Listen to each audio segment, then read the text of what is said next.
चलो जी, बिस्मिल्लाहिर्रहमानिर्रहीम। फ़िज़िक्स के पीबीए 10th क्लास के जो पीबीए हो रहा है उसकी तैयारी के लिए ये लाइव स्ट्रीम आज हम यहाँ कर रहे हैं और इंशाअल्लाह कोशिश करेंगे कि मैक्सिमम जितना हो सकेगा आप लोगों को इस फ़िज़िक्स के पेपर के लिए मैं इंशाअल्लाह आज ही जो है प्रिपेयर कर दूँ। लेकिन अगर वो ना कंप्लीट हो सके एक्सपेरिमेंट तो हम ये बाद में कल भी एक सेशन कर सकते हैं क्योंकि थर्सडे को पेपर है हमारा। तो फर्स्ट ऑफ ऑल केमिस्ट्री की तरह लिस्ट ऑफ एक्सपेरिमेंट्स और स्टार्ट में ही आप लोगों को बता देता हूँ इम्पोर्टेंट प्रैक्टिकल्स, क्योंकि आप लोग के बार बार पे पूछेंगे इम्पोर्टेंट प्रैक्टिकल्स बता दें। तो मैं आपको पहले ही बता देता हूँ स्टार्ट में ही कि इम्पोर्टेंट एक्सपेरिमेंट्स कौन से हैं, ठीक है, ताकि अगर कोई स्टूडेंट सिर्फ इम्पोर्टेंट एक्सपेरिमेंट्स का पूछने आया है तो वो अभी से वो जान ले और फिर बेशक खुद से तैयारी कर ले। तो हमारे पास दो सेक्शंस हैं केमिस्ट्री की तरह, सेक्शन ए जिसमें मेजर प्रैक्टिकल्स हैं और सेक्शन बी जिसमें माइनर प्रैक्टिकल्स हैं। लेकिन इसमें यह है कि 9th और 10th के मिक्स्ड हैं प्रैक्टिकल्स ना। तो 8 एक्सपेरिमेंट्स हैं मेजर और इसी तरह 8 एक्सपेरिमेंट्स हैं माइनर। अब उन 8 मेजर में पहले मेजर की बात करूँ, ये जो पहले वाले हैं मेजर एक्सपेरिमेंट्स हैं जिनमें से 12 मार्क्स का पेपर बनेगा। इनमें सबसे पहले इम्पोर्टेंट एक्सपेरिमेंट्स नोट डाउन कर लें। सेक्शन भी बता देता हूँ कौन से सेक्शन से हैं और फिर साथ साथ इम्पोर्टेंट भी बता देता हूँ। तो ये 9th के सेक्शन से हैं। ये स्टार्टिंग वाले वर्नियर कैलिपर से हम लेंथ और डायमीटर फाइंड आउट करते हैं। ये 9th के सेक्शन का है, वेरी इंपॉर्टेंट एक्सपेरिमेंट। और स्क्रू गेज ये भी 9th के सेक्शन से है और बहुत इम्पोर्टेंट एक्सपेरिमेंट है। इसके बाद नंबर 3 अभी हम थोड़ी देर में देखेंगे। लास्ट ईयर जो हमारा पीबीए का फाइनल पेपर हुआ था उसमें इसी में से एक्सपेरिमेंट आया था। ये जो motion of a ball rolling down है एन इंक्लाइंड प्लेन, इसमें से आया था लास्ट ईयर। ये भी 9th के सेक्शन का ही है, लेकिन इस बार मुझे लग रहा है कि फर्स्ट 2 में से एक आएगा 9th के सेक्शन में। अच्छा, नेक्स्ट उसके बाद नंबर 4 है, ये 10th के सेक्शन का एक्सपेरिमेंट है। और number 5 this is also a very important experiment. ये 10th के सेक्शन में आपका थ्योरी का चैप्टर है, उसमें से आया है, जिसमें आप स्पेसिफिक हीट कैपेसिटी जो है वो डिटर्मिन करते हैं ऑफ लिक्विड और फिर स्पेसिफिक हीट कैपेसिटी किसी सॉलिड यानी लेड शॉर्ट्स की डिटर्मिन करते हैं। ये बहुत इंपॉर्टेंट एक्सपेरिमेंट, ये भी 10th के सेक्शन में से है। अच्छा जी, उसके बाद ये वाला इंपॉर्टेंट एक्सपेरिमेंट है, ये भी 10th के सेक्शन से है। कॉन्वेक्स लेंस से इमेज की फॉर्मेशन, आपकी बुक में इसके केसेस सारे बने हुए हैं। And number 8 also from the 10th section, this is also an important experiment. इस वजह से है कि आपका जो मॉडल पेपर है उसमें क्वेश्चंस जो है वो आए हुए हैं, ठीक हो गया।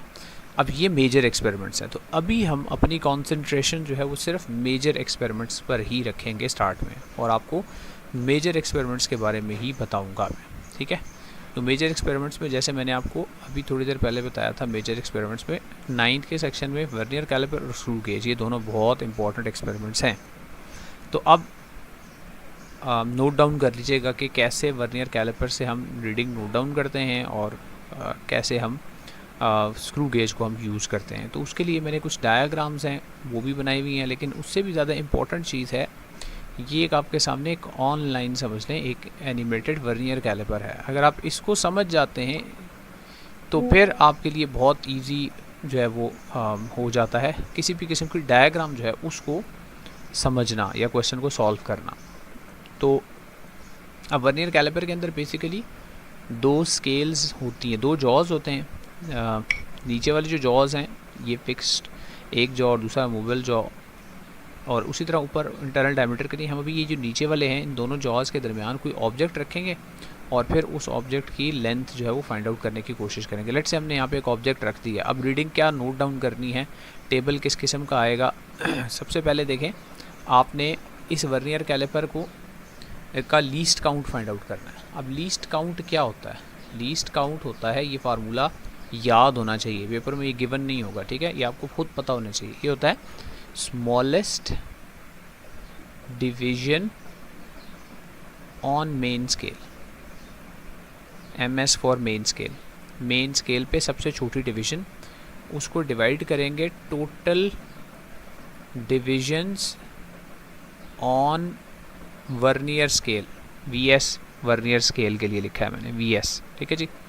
अब मेन स्केल पे सबसे छोटी डिवीज़न कौन सी है, तो ये नीचे है मेन स्केल, ये सारी मेन स्केल है। इसके ऊपर सबसे छोटी डिवीज़न, अब वो आप बता सकते हैं मिलीमीटर्स में भी और सेंटीमीटर में भी। तो अगर मैं ये मिलीमीटर में बताऊं तो ये 1 मिलीमीटर है, सबसे छोटी डिवीज़न है 1 मिलीमीटर। तो मैं फार्मूला में वैल्यू पुट करते हुए लिखूँगा यहाँ 1 मिलीमीटर। और total divisions on the vernier scale, अभी मेरे सामने ये जो इंस्ट्रूमेंट है इस पे वर्नियर स्केल पे टोटल 10 लाइनें हैं, तो 1/10, तो इसका लीस्ट काउंट आएगा मेरे पास 0.1 मिलीमीटर। मैं बार बार यूनिट्स पे जोर दे रहा हूँ, यहाँ मैंने यूनिट लिखा है लीस्ट काउंट का 0.1 मिलीमीटर। तो अगर आपके पास BBA में जो पेपर आता है उसमें सारी कैलकुलेशंस मिलीमीटर में दी जाती हैं, तो आपने सारा कुछ मिलीमीटर में लेके चलना।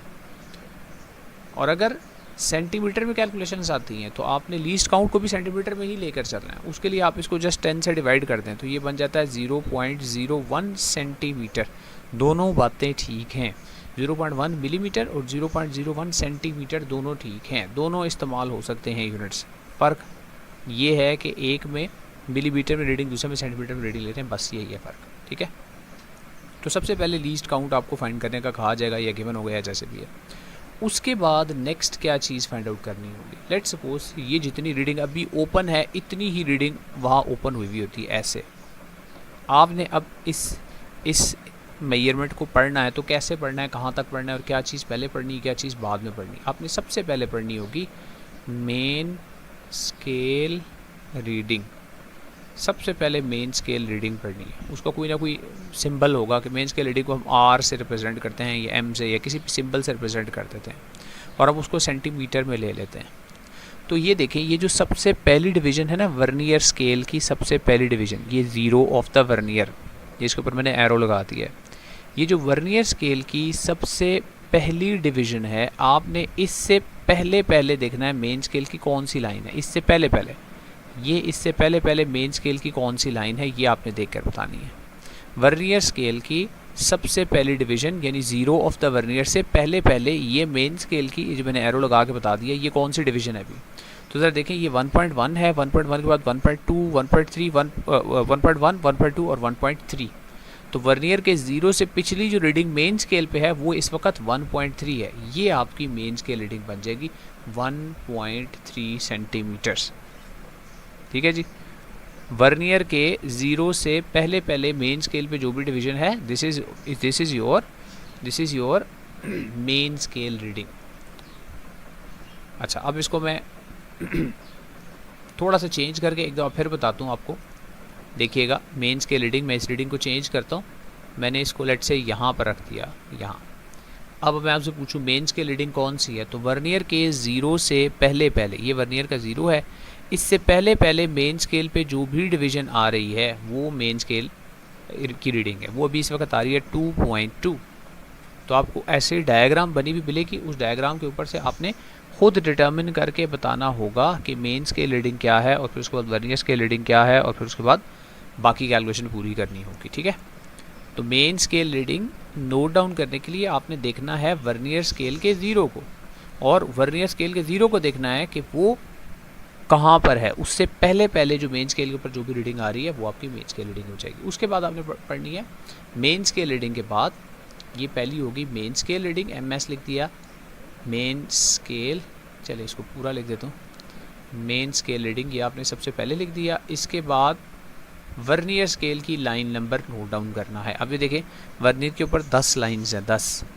इन 10 में से कोई एक लाइन होगी जो ऊपर वाली किसी भी एक लाइन के साथ, यानी मेन स्केल की किसी भी लाइन के साथ मैच कर रही है। देखिए, मैं इसको सर्कल आउट करता हूँ, ये मैच कर रही है, देखें ये मैंने सर्कल आउट कर दिया। लेकिन अब मैंने यहाँ पे लाइन कौन सी लिखनी है, वर्नियर की लिखनी है। वर्नियर की 0 के बाद 1 2 3 4 5, ये वर्नियर की लाइन नंबर 5 है जो ऊपर वाली मेन स्केल की किसी भी लाइन के साथ मैच कर रही है।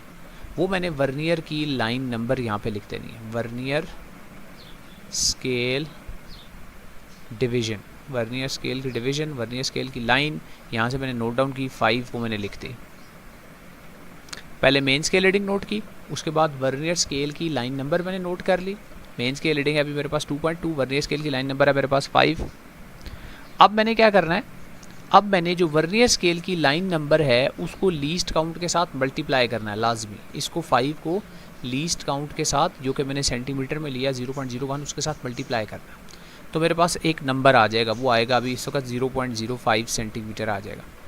ये जो 0.05 ये जो भी नंबर आया है इसको मैंने ऐड कर देना है मेन स्केल रीडिंग के अंदर, इन दोनों को मैंने आपस में प्लस कर देना है, यानी मेरे 2.2 में प्लस कर देना है 0.05, तो मेरा फाइनल आंसर बनेगा 2.25 सेंटीमीटर।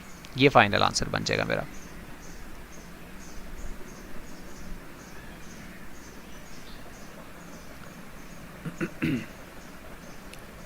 अब इसमें मुझे पहले बताइए अगर आपको कोई कन्फ्यूजन है तो मैं उसको क्लियर कर दूं, वरना हम आगे चलें।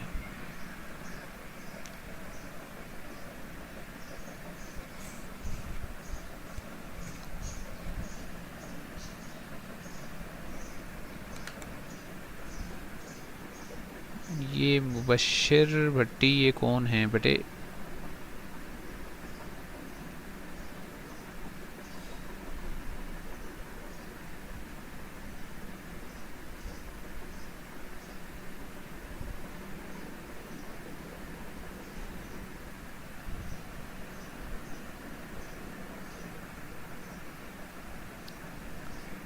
ओके ठीक हो गया।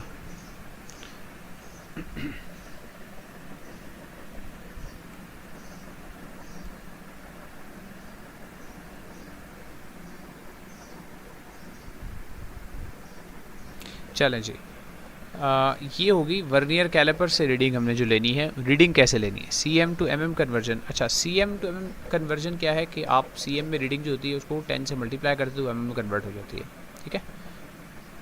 CM to mm कन्वर्जन तो ये है।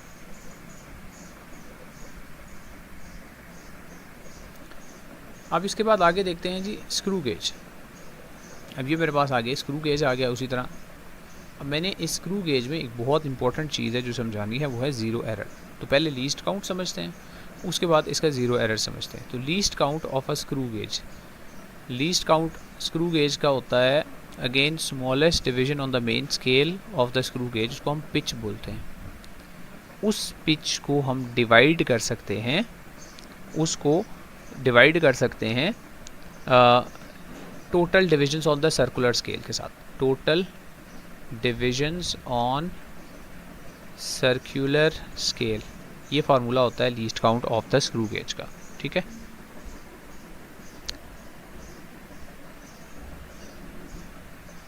अब pitch of the screw gauge क्या होती है? देखें, इसको मैं ओपन करूंगा, इसके जॉज को ओपन करूंगा, स्क्रू गेज के जॉज को ओपन करूंगा, तो मेरे पास यहाँ पर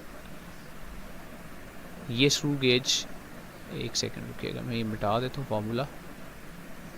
अच्छा जी, अब ये देखें, इसको मैं थोड़ा सा जूम इन करूँ तो आपको ये नज़र आएगा इस स्क्रू गेज की मेन स्केल के ऊपर ना एक हॉरिजॉन्टल लाइन लगी हुई है। ये हॉरिजॉन्टल लाइन है, इसको मैंने शेड ऐसे करके शेड किया। ये हॉरिजॉन्टल लाइन जो है इसको हम इंडेक्स लाइन भी बोलते हैं, ये वाली इंडेक्स लाइन। इस इंडेक्स लाइन के ऊपर ऐसे वर्टिकल एक लाइन है, इसके ऊपर 0 लिखा हुआ है, उसके बाद एक नीचे लाइन है, फिर ऐसे ऊपर है, फिर नीचे, ऐसे इसकी रीडिंग चल रही है। तो अब इसमें ज़ीरो के बाद जो सबसे छोटी लाइन है ना, वो ये नीचे वाली, ये वाली लाइन है, ये है 0.5 मिलीमीटर, 0.5 मिलीमीटर है। ये कहलाती है पिच ऑफ द स्क्रू, इसको पिच ऑफ द स्क्रू कहते हैं, ठीक है। अच्छा, मैं वर्नियर कैलिपर का भी समझाता हूँ, इसको पहले देख लेते हैं, ठीक है। इसको बोलते हैं पिच ऑफ द स्क्रू, लेकिन इसको डिफाइन कैसे करना है, पेपर में इसकी डेफिनेशन पूछी जा सकती है आपको। देखना आप ज़रा, डेफिनेशन ये है कि अभी इस वक्त ये 0 जो है सर्कुलर स्केल का, वो इंडेक्स लाइन के साथ एग्जैक्टली मैच कर रहा है, यहाँ पे मैच कर रहा है, ठीक है। ज़ीरो एरर नहीं समझा रहा, पिच समझा रहा हूँ। अब मैंने क्या करना है, इसको एक दफ़ा कंप्लीट रोटेशन देना है, एक दफ़ा पूरा रोटेट करना है, एक दफ़ा पूरा रोटेट करके वापस 0 को इस जगह पे लेके आना है, ऐसे। ऐसा करने से हॉरिजॉन्टली जितना डिस्टेंस ट्रैवल हुआ है, ये हॉरिजॉन्टल डिस्टेंस जितना भी ट्रैवल हुआ है, इसको बोलते हैं pitch of the screw. The horizontal distance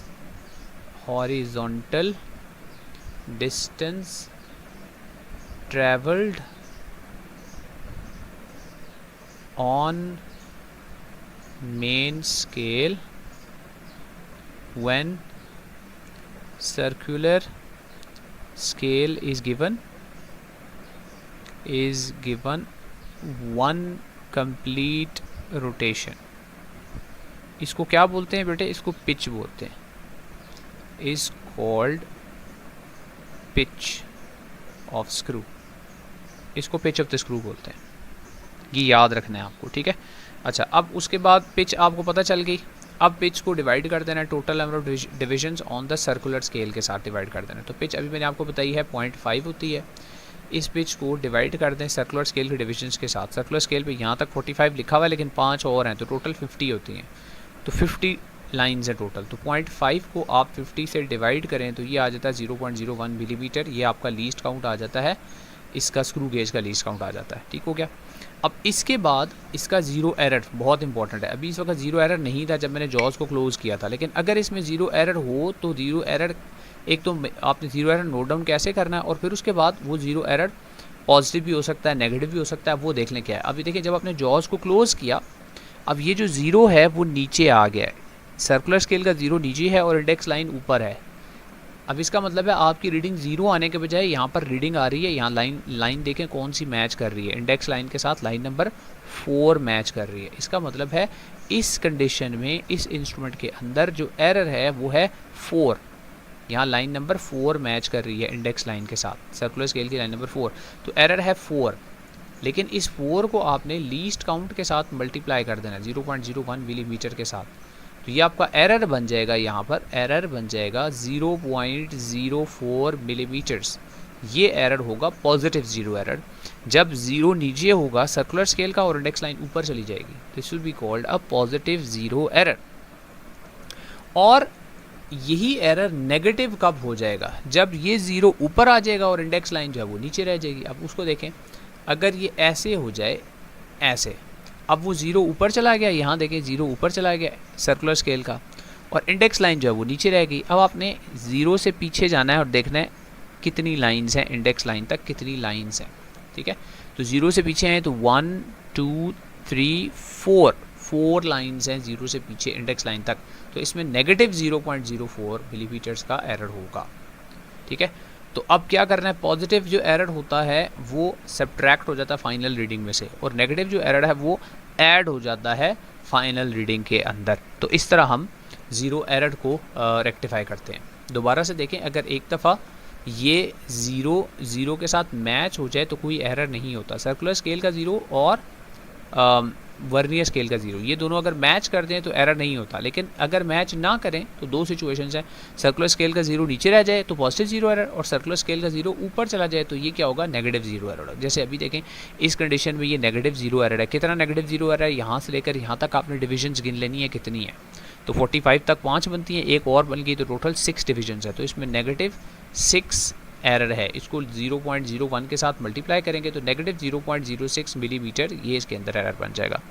इस एरर को आपने क्या करना है, इसको फाइनल रीडिंग के अंदर प्लस कर देना, ऐड कर देना।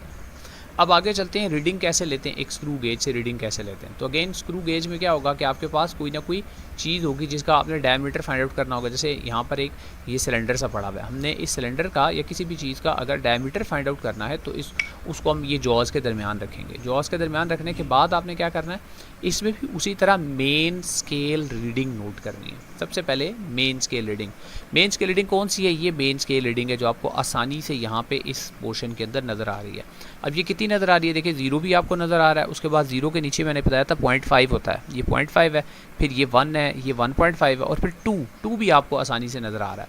तो इसका मतलब है यहाँ इस रीडिंग में अभी इस वक्त जो मेरे सामने खुली हुई है, इसके मुताबिक जो मेन स्केल रीडिंग है उसको मैंने R से रिप्रेजेंट कर दिया, वो बनती है 2 मिलीमीटर। ये 2 मिलीमीटर बन गया मेरे पास मेन स्केल रीडिंग, ठीक है।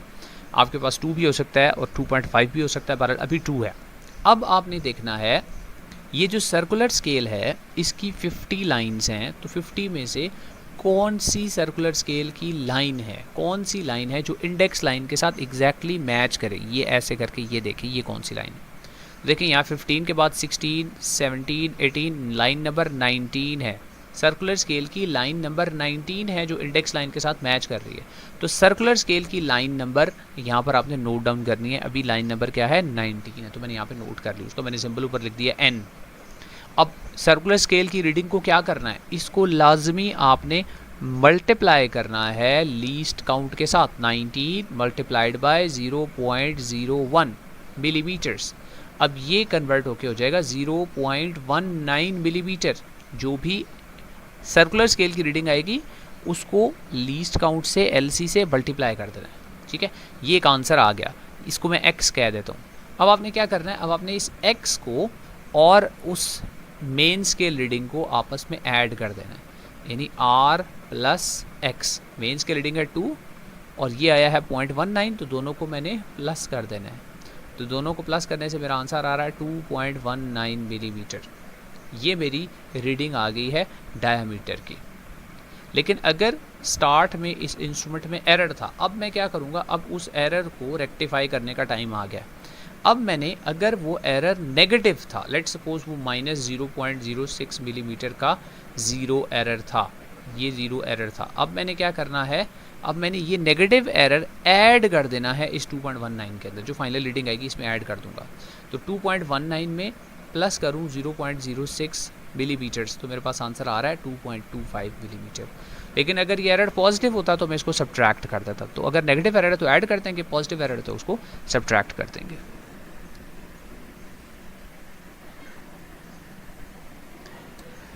हाँ जी, अब इसमें अगेन मुझे बताएं ज़रा कमेंट्स में, अगर किसी को कोई कन्फ्यूजन है तो क्लियर कर लेते हैं, वरना एक आध क्वेश्चन आपसे पूछता हूँ और फिर इस एक्सपेरिमेंट को कंक्लूड करके आगे बढ़ते हैं।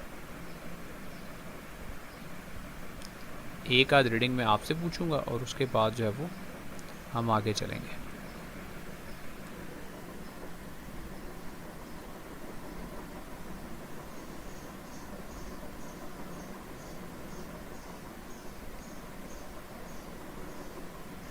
हाँ जी, अगर कन्फ्यूजन है किसी को तो you can ask in the comments, chat के नहीं, चैट में, और फिर उसको मैं दूर कर दूं, वरना हम आगे चलते हैं। जी, स्क्रू गेज में हमेशा मिलीमीटर में होगी, इसमें सेंटीमीटर में रीडिंग नहीं होगी। स्क्रू गेज में हमेशा मिलीमीटर में होगी। वर्नियर कैलिपर में वो पेपर सेटर की चॉइस है कि वो आपको मिलीमीटर में भी दे सकता है रीडिंग्स और सेंटीमीटर में भी दे सकता है, ठीक है। Least count vernier caliper screw gauge का सेम है? अच्छा नहीं, सेम नहीं है, इधर गौर कीजिएगा। वर्नियर कैलिपर का जो लीस्ट काउंट है वो है least count of the vernier caliper. अगर मैं मिलीमीटर में लिखूंगा ना तो 0.1 मिलीमीटर, डेसिमल के बाद एक डिवीजन आ रही है, ठीक है। और अगर स्क्रू गेज का, ये वर्नियर कैलिपर का ऊपर लिखा है, स्क्रू गेज का लीस्ट काउंट लिखूंगा ना तो वो है 0.01 मिलीमीटर, डेसिमल के बाद 2 डिजिट्स आ रहे हैं, तो ज़्यादा प्रिसाइज है। स्क्रू गेज का least count is more precise, यानी screw gauge is more precise than the vernier caliper, क्योंकि उसके डेसिमल के बाद 2 डिविजन्स हैं, तो ज़्यादा डिटेल में रीडिंग आपको दे सकता है, ठीक है। लीस्ट काउंट की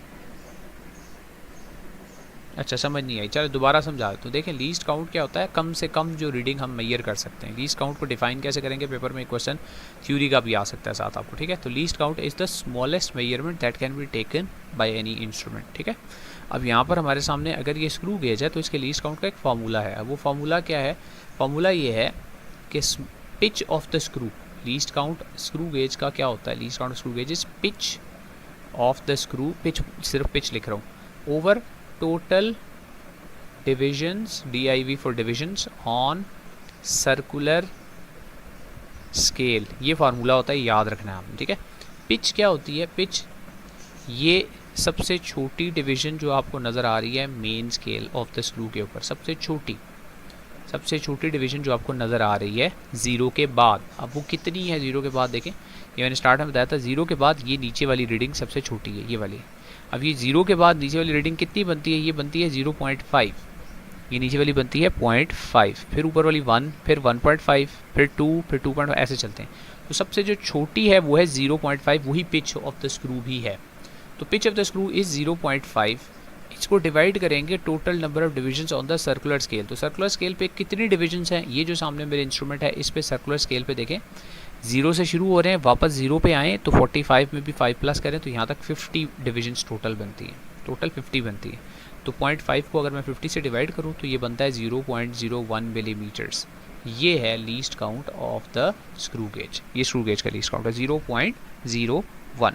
ठीक है, पिच क्या होती है, पिच मैंने स्टार्ट में बताया था, पिच ये होती है, ये लीस्ट काउंट है। ठीक है, पिच ये होती है, आप किसी भी पोजीशन पर है स्क्रू गेज आपका, किसी भी पोजीशन पर आपने इसको, अभी मैंने ऐसे रखा, अभी देखें किस पोजीशन पर है, अभी इस वक्त इसका लाइन नंबर कौन सी यहाँ मैच कर रही है, देखिए लाइन नंबर 48 मैच कर रही है, लाइन नंबर 48, यानी इसमें 0 एरर है, लेकिन बहरहाल अभी लाइन नंबर 48 है सर्कुलर स्केल की जो इंडेक्स लाइन के साथ मैच कर रही है।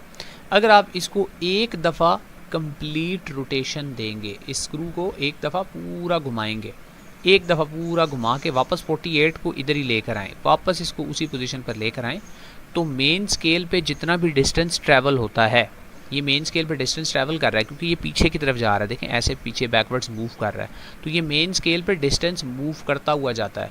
तो ये जितना मेन स्केल पे डिस्टेंस मूव करता है एक रोटेशन देने से, उसको पिच बोलते हैं। तो ये मैंने डेफिनेशन भी थोड़ी देर पहले लिख के भी स्क्रीन के ऊपर आपको बताई थी। ठीक है, अच्छा, वर्नियर कैलिपर का भी 0 एरर होता है जी, बिल्कुल 0 एरर हो सकता है। आपके पास वर्नियर कैलिपर ऐसे होता है कि जब आपने जॉज को क्लोज़ किया, ये देखें जॉज को आपने यहाँ क्लोज़ किया है, तो जॉज को क्लोज़ करने से 0 of the main scale, 0 of the vernier scale, ये दोनों ऐसे मैच करते हैं, देखिए ऐसे मैच कर रहे हैं, एग्जैक्टली मैच कर रहे हैं, तो इसमें कोई 0 एरर नहीं है। लेकिन ऐसा हो सकता है कि जब आप जॉज को क्लोज़ करें तो आपका वर्नियर स्केल थोड़ा आगे चला गया, मेन स्केल थोड़ा पीछे रह गया, अब ये 0 एरर आ गया। अब ये दोनों 0 देखो एग्जैक्टली मैच नहीं कर रहे। ठीक है, जो वर्नियर का 0 है वो थोड़ा सा राइट पे चला गया, अगर वर्नियर का 0 राइट की तरफ चला गया तो ये पॉजिटिव 0 एरर की निशानी होती है, दिस इज़ पॉजिटिव 0 एरर। लेकिन ये कितना होता है पॉजिटिव 0 एरर, ये ढूंढना इंपॉर्टेंट है, कितना होता है।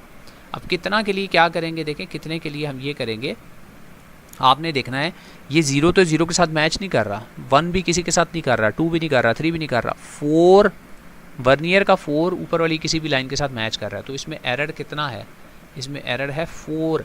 लेकिन आपने इस 4 को क्या करना है, लीस्ट काउंट के साथ मल्टीप्लाई करना है, 0.01 सेंटीमीटर। फिर बता रहा हूँ, अगर मिलीमीटर में रीडिंग चल रही हुई तो लीस्ट काउंट भी मिलीमीटर वाला लेना, और अगर सेंटीमीटर में रीडिंग चल रही हुई तो लीस्ट काउंट भी सेंटीमीटर वाला लेना। अभी मैं सेंटीमीटर में रीडिंग ले रहा हूँ, इसलिए यहाँ एरर बनता है 0.04 सेंटीमीटर, ये आपका एरर बन गया। अब इस एरर को क्या करें, जब आपके पास फाइनल आंसर आ जाए लेंथ का या डायमीटर का, उसमें से ये एरर सब्ट्रैक्ट कर दें, माइनस कर दें, ठीक है, ये पॉजिटिव 0 एरर में माइनस कर देते हैं। अब नेगेटिव 0 एरर कैसा होता है, बहुत कम होता है वर्नियर कैलिपर्स में, लेकिन हो तो सकता है ना नेगेटिव 0 एरर। तो अब कैसा हो सकता है, ज़रा गौर करना है, बहुत इंपॉर्टेंट है नेगेटिव 0 एरर। अगेन दोनों जीरोज़ मैच नहीं कर रहे, लेकिन वर्नियर का 0 अब लेफ़्ट पे चला गया, लेफ़्ट की तरफ चला गया, वर्नियर का 0 लेफ़्ट पे चला गया, ये निशानी किसकी होती है, ये होती है नेगेटिव 0 एरर की, नेगेटिव 0 एरर की ये निशानी होती है। अब एरर कितना है, यहाँ अक्सर स्टूडेंट्स मार खा जाते हैं, कितना एरर है ये नेगेटिव। आप इधर से देखते हैं 0 तो मैच नहीं कर रहा, 1 भी नहीं कर रहा, 2 भी नहीं कर रहा, 3 4 5 6 ये लाइन नंबर मैच कर रही है, ये लाइन नंबर वर्नियर की लाइन नंबर, ये वर्नियर की कौन सी लाइन नंबर है, 7। आप एरर में लिख देंगे एरर है 7 और आपका नंबर हो जाएगा 0। क्यों, ये लाइन नंबर 7 तो मैच कर रही है लेकिन एरर 7 नहीं है। नेगेटिव 0 एरर में याद रख लेना बेटे, नेगेटिव 0 एरर में फिर बोल रहा हूँ, आपने टोटल लाइंस 10 होती हैं, उसमें से जो भी लाइन मैच कर रही है उसको माइनस करना है, 10 में से 7 माइनस करना है, तो 3 आ गया।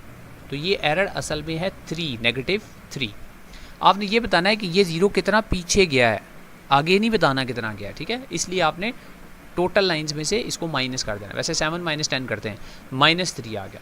अब क्या करेंगे, ये जो 3 आ गया, इस 3 को अगेन लीस्ट काउंट के साथ मल्टीप्लाई करें, तो -3 इंटू 0.01 सेंटीमीटर, तो ये बन जाएगा -0.03 सेंटीमीटर। ये आपका नेगेटिव 0 एरर हो गया वर्नियर कैलिपर का। अब इसको क्या करें, जब फाइनल रीडिंग आ जाए उसमें इसको प्लस कर दें, ठीक है।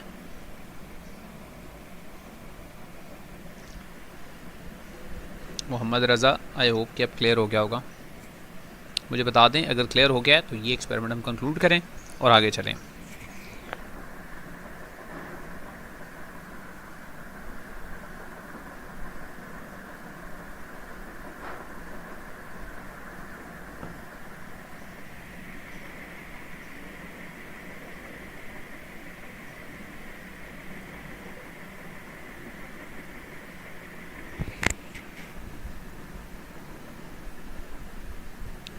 ओके हो गया जी।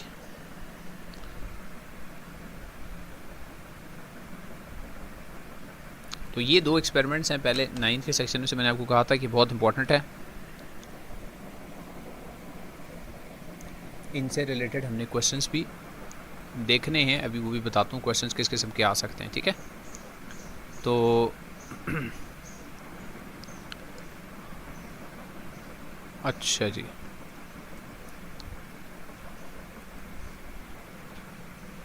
तो ये तो कुछ मेरी अपनी वर्कशीट भी बनी हुई पड़ी हैं, लेकिन इसके अलावा भी वर्कशीट्स ज़रा और भी होती हैं, तो ये मैं दूसरी वर्कशीट ज़रा ऐड करके उसमें देखता हूँ एक्सपेरिमेंट्स क्वेश्चंस कौन से हैं, और फिर उस पर बात भी आगे कर लेते हैं।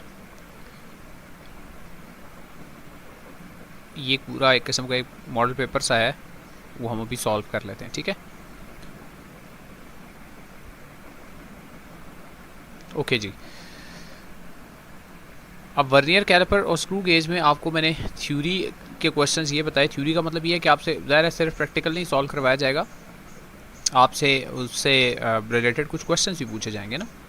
तो किस किस्म के क्वेश्चंस हो सकते हैं जल्दी से दिखा देता हूँ आपको। इस वर्कशीट में जो मैंने ऐड की है, मैं उसी किस्म के पेपर में भी इंशाल्लाह क्वेश्चंस आएंगे, तो वो देख लीजिएगा। तो अभी मैंने जो आपको दिखाया था वैसा ही है वर्नियर कैलिपर। इसका पिच लीस्ट काउंट क्या होता है ये भी बता चुका हूँ आपको, बताने की दोबारा ज़रूरत नहीं है।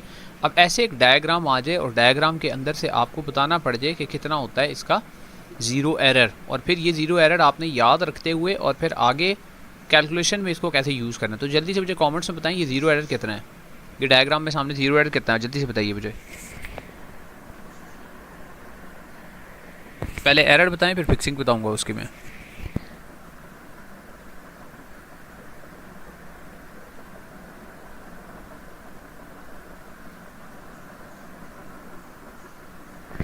अब ये आपके सामने एक डायग्राम है, इसमें मुझे बताएं कितना एरर है, और पॉजिटिव है या नेगेटिव है।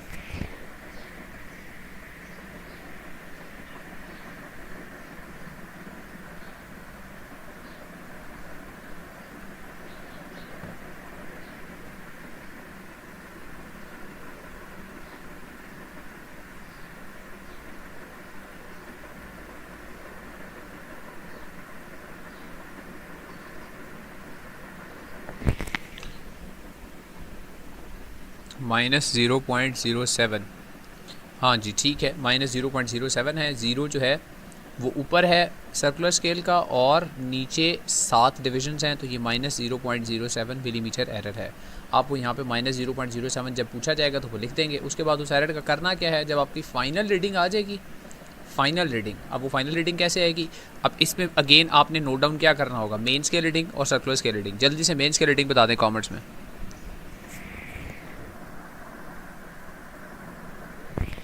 यहाँ सामने आपकी ये रीडिंग खुली हुई है, इसकी मेन स्केल रीडिंग बताएं, इसकी सर्कुलर स्केल रीडिंग बताएं, जल्दी से नीचे लिखें चैट में।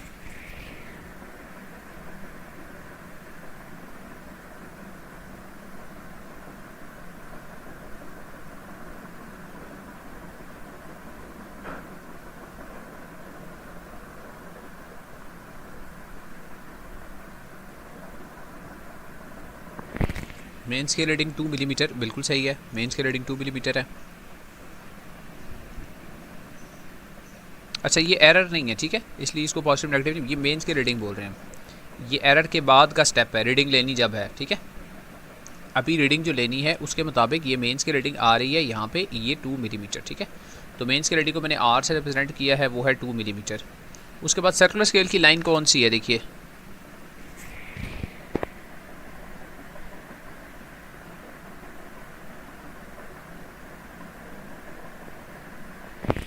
सर्कुलर स्केल की लाइन नंबर 18 है, और 18 लाइन को मल्टीप्लाई करें अगर लीस्ट काउंट के साथ 0.01, तो ये 0.18 बनता है। तो मैंने आपको क्या कहा था कि मेन स्केल के अंदर ये वाला नंबर जो भी आएगा वो प्लस कर देना है, यानी 2 और 0.18 को प्लस करेंगे तो आपका फाइनल आंसर आ रहा है 2.18 मिलीमीटर। ये आपका डायमीटर का आंसर आ रहा है। अब ये जो 2.18 है, इसमें से वो जो एरर था उसको क्या करेंगे। अब एरर को आपने सवाल पूछा था ऊपर किसी ने कि एरर को क्या करें, तो ये नेगेटिव एरर है, इसको आपने ऐड कर देना है इस फाइनल रीडिंग के अंदर। 0.07 को आपने ऐड कर देना है, तो 2.18 के अंदर 0.07 प्लस कर देना है, तो आपका फाइनल आंसर आ जाएगा 2.25 मिलीमीटर, ठीक है जी।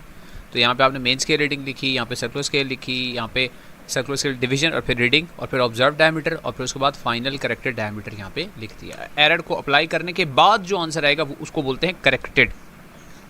ठीक है, एरर पॉजिटिव नेगेटिव होता है, रीडिंग पॉजिटिव नेगेटिव नहीं होती। ठीक है, एरर पॉजिटिव या नेगेटिव होता है। तो ये जो अभी डायग्राम दिखाई थी ना, ये रीडिंग मेजर कर रहे हैं, एरर थोड़ी मेजर कर रहे हैं। एरर ये ऊपर वाले डायग्राम में था, यहाँ ये एरर नेगेटिव है, ये वाला नेगेटिव एरर है।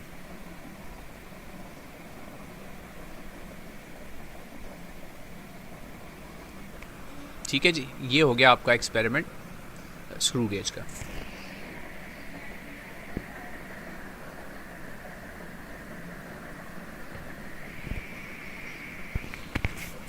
अच्छा जी, अब इसके बाद जैसे मैंने अभी आपको पहले बताया था कि लास्ट ईयर जो आपका पीबीए का पेपर हुआ था ना, उसमें ये जो एंगल आयरन वाला एक्सपेरिमेंट है ये आया था। अब वो एंगल आयरन वाला जो एक्सपेरिमेंट आया था उससे रिलेटेड कुछ इंटरेस्टिंग क्वेश्चंस आए थे।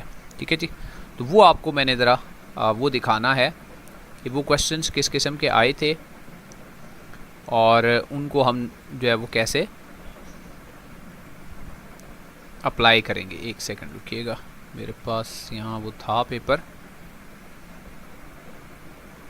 एंगल आयरन वाला जो एक्सपेरिमेंट है वो इससे पहले एक दो दफ़ा आ चुका है, शायद फर्स्ट एनुअल में आया है या सेकंड एनुअल में आया है, मैं देख लेता हूँ अभी।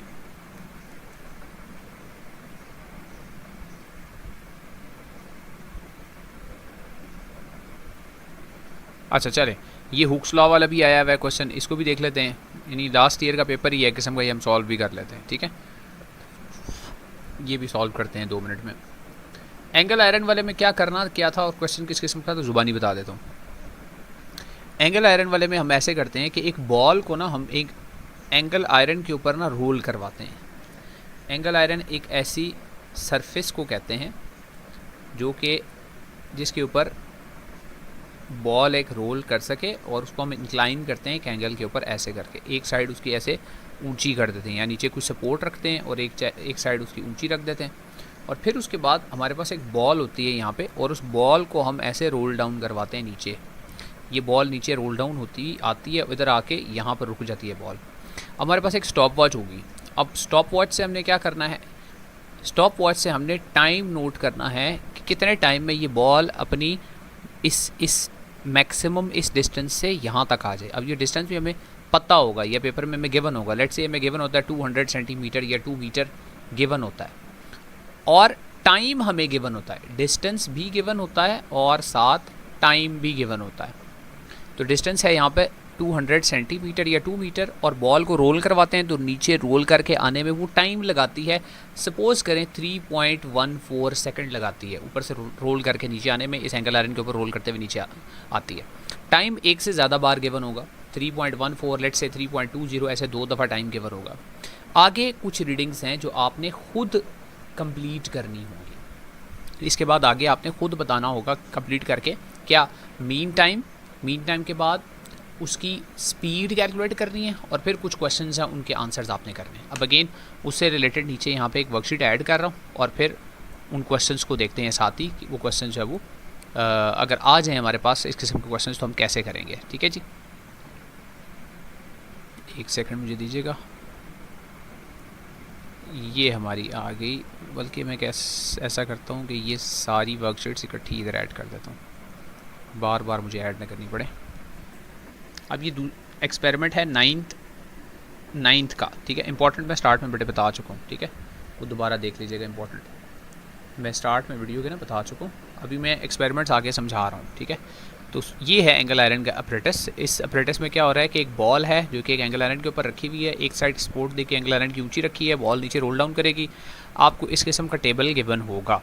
ठीक है, अब write down the apparatus required. Apparatus required क्या है, अपरेटस यहाँ पे है एंगल आयरन, ये आपको अपरेटस रिक्वायर्ड है एंगल आयरन। अब ये जो वर्कशीट्स हैं बिल्कुल इसी किस्म के पेपर में क्वेश्चंस आएंगे, इसलिए ध्यान से देखिएगा। एंगल आयरन के बाद आयरन बॉल के बाद स्टॉप वॉच। ये चीज़ें आपको लाजमी चाहिए इस एक्सपेरिमेंट के अंदर। अब क्या हुआ, वो बॉल जो है वो डिफरेंट डिस्टेंसेस से रोल आउट हो गया। डिस्टेंस मुझे पहले बता दिया गया 150, फिर 130, फिर 110, फिर 90, फिर 70। डिस्टेंस को मैंने चेंज किया और हर दफ़ा 2 दफ़ा टाइम नोट किया। अब यहाँ गौर करना है ज़रा, ये जगह खाली छोड़ दी गई हैं। यहाँ जगह जो खाली छोड़ी हैं इसमें आपने लिखना है यूनिट खुद से। ये पेपर में खाली ही नहीं छोड़ाना, ठीक है, यूनिट्स खुद फिलअप भी कर रहे हैं। तो डिस्टेंस यहाँ 150 सेंटीमीटर में लिया हुआ है, ठीक है। टाइम सेकंड्स में लिया जाता है, टाइम दूसरा भी सेकंड में, मीन टाइम भी सेकंड में, और वेलोसिटी सेंटीमीटर पर सेकंड पहले से ही लिखा हुआ है उसकी, ठीक है। अब टाइम भी गिवन है, डिस्टेंस भी गिवन है, तो मीन टाइम कैसे आएगा, इन दोनों को प्लस करें 3.6 और 3.8 और डिवाइड बाई 2 करें तो ये तकरीबन कोई 3.7 आ जाएगा। 3.1 और 3.4 को प्लस करके 2 पे डिवाइड करें, यहाँ उसका टाइम, यहाँ इसका टाइम, ये इस तरह टाइम्स आप कैलकुलेटर पे डिवाइड करके निकाल सकते हैं। फिर उसके बाद निकालनी है वेलोसिटी। तो वेलोसिटी क्या होता है, वेलोसिटी होता है डिस्प्लेसमेंट ओवर टाइम। यहाँ पर डिस्टेंस गिवन है तो स्ट्रेट लाइन में जो डिस्टेंस है वो डिस्प्लेसमेंट के इक्वल ही होता है। तो जो भी यहाँ पर डिस्टेंस है यानी 150 है उसको आपने एवरेज या मीन टाइम के साथ डिवाइड कर देना है। 150 डिवाइड बाई 3.7 वेलोसिटी आ जाएगी। 130 डिवाइड बाई मीन टाइम, इसी तरह 110 सबको कैलकुलेट करना है। 2-3 वैल्यूज़ गिवन होंगी आपको, 2-3 रोज़ गिवन होंगी, मैंने ज़्यादा बना दी है। इनको सॉल्व करते जाएंगे तो वेलोसिटी का ये कॉलम फिलअप होता चला जाएगा। ये फिलअप हो गया। अच्छा, उसके बाद नेक्स्ट आगे देखें। उसके बाद ये टेबल जब फिलअप हो जाएगा, ये फिलअप हो जाएगा, फिर आपने ग्राफ ड्रॉ करना है। इसका ग्राफ किसका ड्रॉ करना है, डिस्टेंस और टाइम का ग्राफ ड्रॉ करना है, ठीक है जी, क्योंकि हमें वैल्यूज़ डिस्टेंस और टाइम की ही गिवन है। अब यहाँ पर मैंने स्केल जानबूझ के छोड़ दिया है, हो सकता है पेपर में आपको स्केल भी गिवन हो, लेकिन आपकी सिर्फ प्रैक्टिस करवाने के लिए कि आपको अगर वैल्यूज़ दे दी जाएँ और स्केल भी खुद से चूज़ करना पड़े तो फिर आप परेशान ना हो जाएँ। तो स्केल क्या चूज़ हो सकता है, देखें बहुत आसान है स्केल। आपका डिस्टेंस कम से कम जो डिस्टेंस है वो 70 है और ज़्यादा से ज़्यादा डिस्टेंस 150 है, ठीक है। तो आपने पहली बात है डिस्टेंस को कहाँ पे रखना है और टाइम को कहाँ पे रखना है। अब यहाँ पे मॉडल पेपर में एक क्वेश्चन था और अक्सर स्टूडेंट्स ने मुझे कहा था कि आपने जो स्केल है वो गलत चूज़ किया है। अक्सर स्टूडेंट्स ने मुझे कहा था कि जी आप गलत कह रहे हैं, हमारे टीचर कह रहे हैं, हमने पढ़ा है या गूगल से देखा है कि टाइम तो हमेशा एक्स एक्सिस पे होता है और डिस्टेंस हमेशा वाई एक्सिस पे होता है, तो आपने टाइम को वाई एक्सिस पे ले लिया, तो ये क्या किया। तो मैं आपको समझाता हूँ। देखें, एक है वो टाइम जो क्लॉक के ऊपर टाइम आ रहा है, जो भी 5:48 हुए, एक वो टाइम है यूनिवर्सल जो टाइम है, टाइम एंड स्पेस वाला टाइम, वो हमेशा इंडिपेंडेंट होता है, बिल्कुल ठीक है, और वो हमेशा ग्राफ के ऊपर एक्स एक्सिस पे आएगा। लेकिन जब मैं टाइम इंटरवल की बात करता हूँ, टाइम इंटरवल क्या है, आपने इस बॉल को रोल किया है एक ख़ास डिस्टेंस से, यहाँ से यहाँ तक आपने इस बॉल को रोल किया है, यहाँ से लेकर यहाँ तक 170 या 200 जितने भी सेंटीमीटर रोल किया है। आपने अपनी मर्ज़ी से डिस्टेंस को चूज़ किया है, अपनी मर्ज़ी से डिस्टेंस को 200 रखा है या 170 रखा है, 160 रखा है या 70 रखा है, कोई भी रखा है डिस्टेंस, और उस डिस्टेंस से बॉल को रोल करवा के आपने नोट डाउन किया है कि टाइम कितना लिया है उस बॉल ने, इसको बोलते हैं टाइम इंटरवल।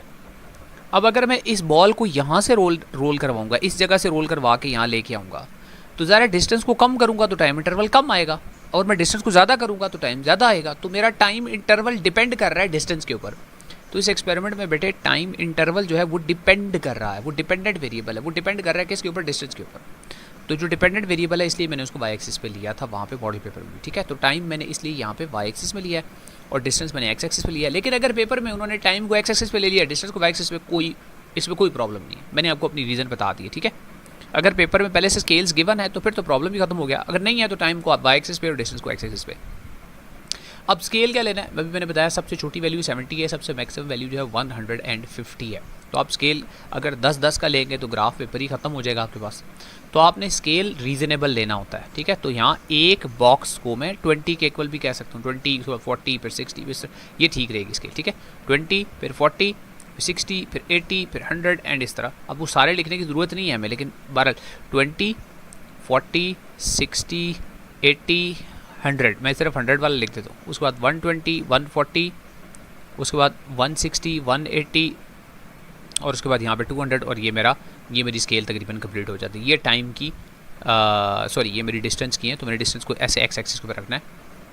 ये मैंने उधर ले लिया ऐसे, ये है 20 फिर ये 40 फिर ये 60 फिर ये 80 फिर ये 100, ये आ गया। फिर उसके बाद 120 140 160, उसके बाद 180 और ये 200। या मैं एक बॉक्स को, चूँकि मेरे पास एक ग्राफ पेपर पड़ा है तो 10-10 भी ले सकता हूँ, ये मेरी अभी चॉइस बन गई। और वाई एक्सिस पे चूँकि मैं टाइम ले रहा हूँ तो मैंने अपने टाइम को देखना है क्या आ रहा है। पहली दफ़ा 3.7 के करीब आ रहा है, दूसरी बार कोई कुछ 3 के करीब आएगा, फिर इसके बाद यहाँ 2.8 के करीब आएगा, यहाँ मेरा 2.4 के करीब आएगा और यहाँ भी 2.0 के करीब आएगा। ये वैल्यू ज़रा क्लोज हैं, क्लोज वैल्यूज़ हैं, ठीक है। मीन टाइम की वैल्यू ज़रा एक दूसरे के क्लोज हैं। अब मैंने स्केल कैसी चूज़ करनी है, ज़रा ध्यान से मैंने स्केल चूज़ करनी है कि मेरी वैल्यूज़ की रेंज 2 से लेकर 3.7 के दरमियान है। तो एक जो डिवीज़न है वो 0.1 के इक्वल लूँ तो वो बेहतर है, ठीक है। और यहाँ मैं ऐसे करके लाइन लगा के बता सकता हूँ कि 0 से ग्राफ मेरा स्टार्ट नहीं हो रहा है, यहाँ 0 से स्टार्ट नहीं हो रहा है, यहाँ से मैं बता सकता हूँ कि मेरा ग्राफ ही 2.2 से शुरू हो रहा है। लेकिन अगर इवन मैं 0 से भी स्टार्ट करूँ तो मैं ये कह सकता हूँ कि एक जो ये एक बॉक्स है ये 0.2 के इक्वल है, फिर ये 0.4 हो गया, फिर ये 0.6, फिर ये 0.8, फिर ये 1, फिर 1.2, फिर 1.4, इस तरह चल सकते हैं, ठीक है। और फिर आप ग्राफ ड्रॉ करेंगे और ये चूँकि वेलोसिटी तकरीबन कांस्टेंट आएगी तो आपका ग्राफ ऐसे ऑलमोस्ट एक स्ट्रेट लाइन ही बनेगा। और ये स्ट्रेट लाइन क्या बताता है, ये बताता है यूनिफॉर्म एक्सेलरेशन को बताता है, यूनिफॉर्म एक्सेलरेशन को बता रहा है, कांस्टेंट ये यूनिफॉर्म एक्सेलरेशन को बता रहा है, वेलोसिटी टाइम ग्राफ है। What will happen to the time taken by the ball if the angle of inclination is increased? तो ये जो एंगल आयरन है, मैंने क्या कहा, नीचे इसके एक तरफ अपनी सपोर्ट रखनी है, सपोर्ट रख के और एक साइड उसकी ऊंची की हुई है। तो हम ये कह रहे हैं कि अगर इसको थोड़ा ज़्यादा ऊंचा कर दें, ये जो इसकी सपोर्ट है इसको बड़ा कर दें, इसको थोड़ा ज़्यादा एंगल आयरन को और ज़्यादा इंक्लाइन कर लें, ऐसे कर लें, यूँ हो जाए एंगल आयरन ऐसे करके हो जाए, तो फिर क्या होगा, क्या उसका मोशन चेंज हो जाएगा? बिल्कुल चेंज हो जाएगा। अगर ये एंगल इंक्रीज़ कर दिया तो ये ज़्यादा तेज़ी से नीचे आएगी। So acceleration of the ball will increase, ज़्यादा एक्सेलरेशन से बॉल नीचे आएगी, ज़्यादा तेज़ वेलोसिटी से बॉल नीचे आएगी अगर ये एंगल इंक्रीज़ कर दी। ये एंगल है थीटा, ये अगर मैंने इंक्रीज़ कर दिया, ठीक है। और अगर ये एंगल डिक्रीज़ करूँगा तो ज़रा स्लो नीचे आएगी। अब आगे क्वेश्चन होगा इसके साथ का भी। इस एक्सपेरिमेंट की दूसरी ये वर्कशीट है, इसमें इसी किस्म का नीचे क्वेश्चन आपको नज़र आएगा कि अगर ये बॉल में ये एंगल बिल्कुल ज़ीरो कर दूँ, ठीक है, अगर वो फ्लैट रख दूँ बिल्कुल, तो फिर क्या होगा, एंगल ज़ीरो हो जाए तो वो बॉल आगे मूव ही नहीं करेगी। बॉल मूव तब करती है जब ये एंगल आयरन ऐसे फ्लैट ना पड़ा हो बल्कि एक एंगल के ऊपर पड़ा हो, ठीक है, एक एंगल के ऊपर, ज़मीन के साथ एक एंगल के ऊपर पड़ा हो, ये ज़मीन के साथ हॉरिजॉन्टल सरफेस के साथ एक एंगल के ऊपर पड़ा हो। और जितना एंगल ज़्यादा होगा उतनी ज़्यादा बॉल एक्सेलरेट करेगी। ठीक हो गया।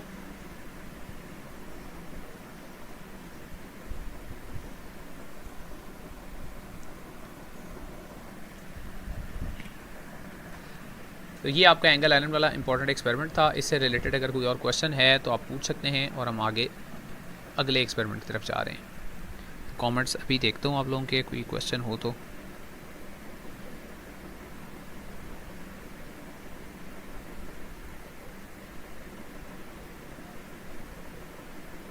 मीन टाइम दिया हुआ नहीं होगा तो आप खुद फाइंड आउट करेंगे बेटे। अच्छा जी,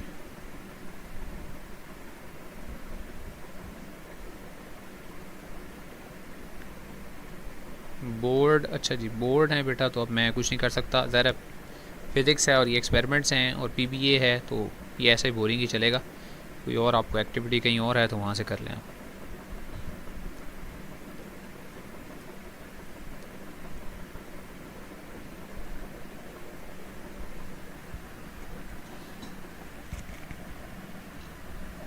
इस एक्सपेरिमेंट से रिलेटेड अगर क्वेश्चन है कोई तो वो भी चैट में पूछ लें। मैं चैट इस तरह देख नहीं सकता बार बार, तो जब मैं कहूँगा कि कोई क्वेश्चन है तो जब कैसे फाइंड करेंगे हाइट। अच्छा, अगर हाइट आ जाए तो ये, हाँ अच्छा किया आपने याद करा दिया कि लास्ट ईयर पेपर में ये क्वेश्चन आया था कि आपको ये हाइट फाइंड आउट करने के लिए दे दी थी कि एंगल आपको दे दिया 45 डिग्री, ये डिस्टेंस ट्रैवल्ड आपको दे दिया और ये कहा ये हाइट फाइंड आउट करें, ये कितनी हाइट है। ये हाइट है, ये डिस्टेंस आपको बॉल का मिल गया, यहाँ से यहाँ तक बॉल ने कितना डिस्टेंस ट्रैवल किया है, ये डिस्टेंस है लेट से 200 सेंटीमीटर। तो आप ट्रिग्नोमेट्रिक रेशियो लगाएंगे, ज़रा ये एक राइट एंगल ट्रायंगल बनेगी, राइट एंगल ट्रायंगल बन गई ऐसे। इस राइट एंगल ट्रायंगल के अंदर आपको अगर एंगल ये 45 डिग्री थीटा गिवन हो और ये 200 सेंटीमीटर हाइपोटेन्यूज गिवन हो तो आप परपेंडिकुलर साइन थीटा लगा के आसानी से फाइंड आउट कर सकते हैं, हाइट भी फाइंड आउट कर सकते हैं। ठीक है जी।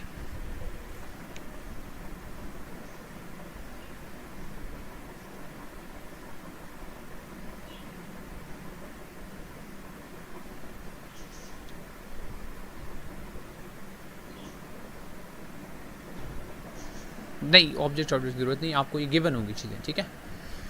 तो आई थिंक ये काफ़ी होगा इस एक्सपेरिमेंट में, और कोई इतना को ख़ास इसमें है नहीं। ये 9th के सेक्शन का एक और एक्सपेरिमेंट हमने कंक्लूड कर लिया। उसके बाद ये हेलिकल स्प्रिंग वाला ये माइनर में आता है, माइनर अभी मैं देख नहीं रहा, अभी मैं सिर्फ मेजर देख रहा हूँ, ठीक है। तो मेजर एक्सपेरिमेंट्स में 10th के सेक्शन का एक्सपेरिमेंट है, बहुत इंपॉर्टेंट एक्सपेरिमेंट है, ये मैं स्टार्ट में बता चुका हूँ, इसलिए अगेन इसको नोट डाउन ज़रा कर लें। नंबर 1 एक्सपेरिमेंट है 10th के सेक्शन का, ठीक है। और इसलिए इंपॉर्टेंट कह रहा हूँ कि आपके थ्योरी में आधा कुछ चैप्टर है इस टॉपिक के बारे में सिर्फ, तो थ्योरी में चूँकि सवाल नहीं आया तो प्रैक्टिकल में इस सवाल के आने का बहुत चांस है। मैं इसको 2 तरीक़ों से ये एक्सपेरिमेंट हो रहा है, 2 तरीक़ों से, तो दोनों तरीक़ों से आपको बताऊंगा कि एक्सपेरिमेंट ये कैसे होगा, ठीक है। ये वाला determine the specific heat capacity of liquid यानी वाटर और metal led by using the method of mixtures. तो मैं इसकी थोड़ी सी ब्रीफ सी थ्योरी बताता हूँ। अगेन कुछ स्टूडेंट्स को बोरिंग लग रहा है काम, तो ये बोरिंग ही होगा, क्योंकि जब फेडरल बोर्ड ने कहा है हमें तो हमें ये करना पड़ रहा है, वरना ये परफॉर्मेंस में ही ये एक्सपेरिमेंट्स हो सकते हैं, बगैर परफॉर्मेंस के ये ऐसे बोरिंग ही लगेंगे आपको, ठीक है।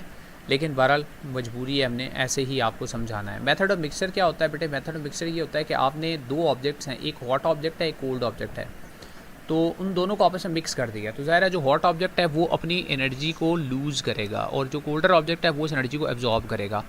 तो heat lost by the hotter object will be equal to heat gained by the colder object.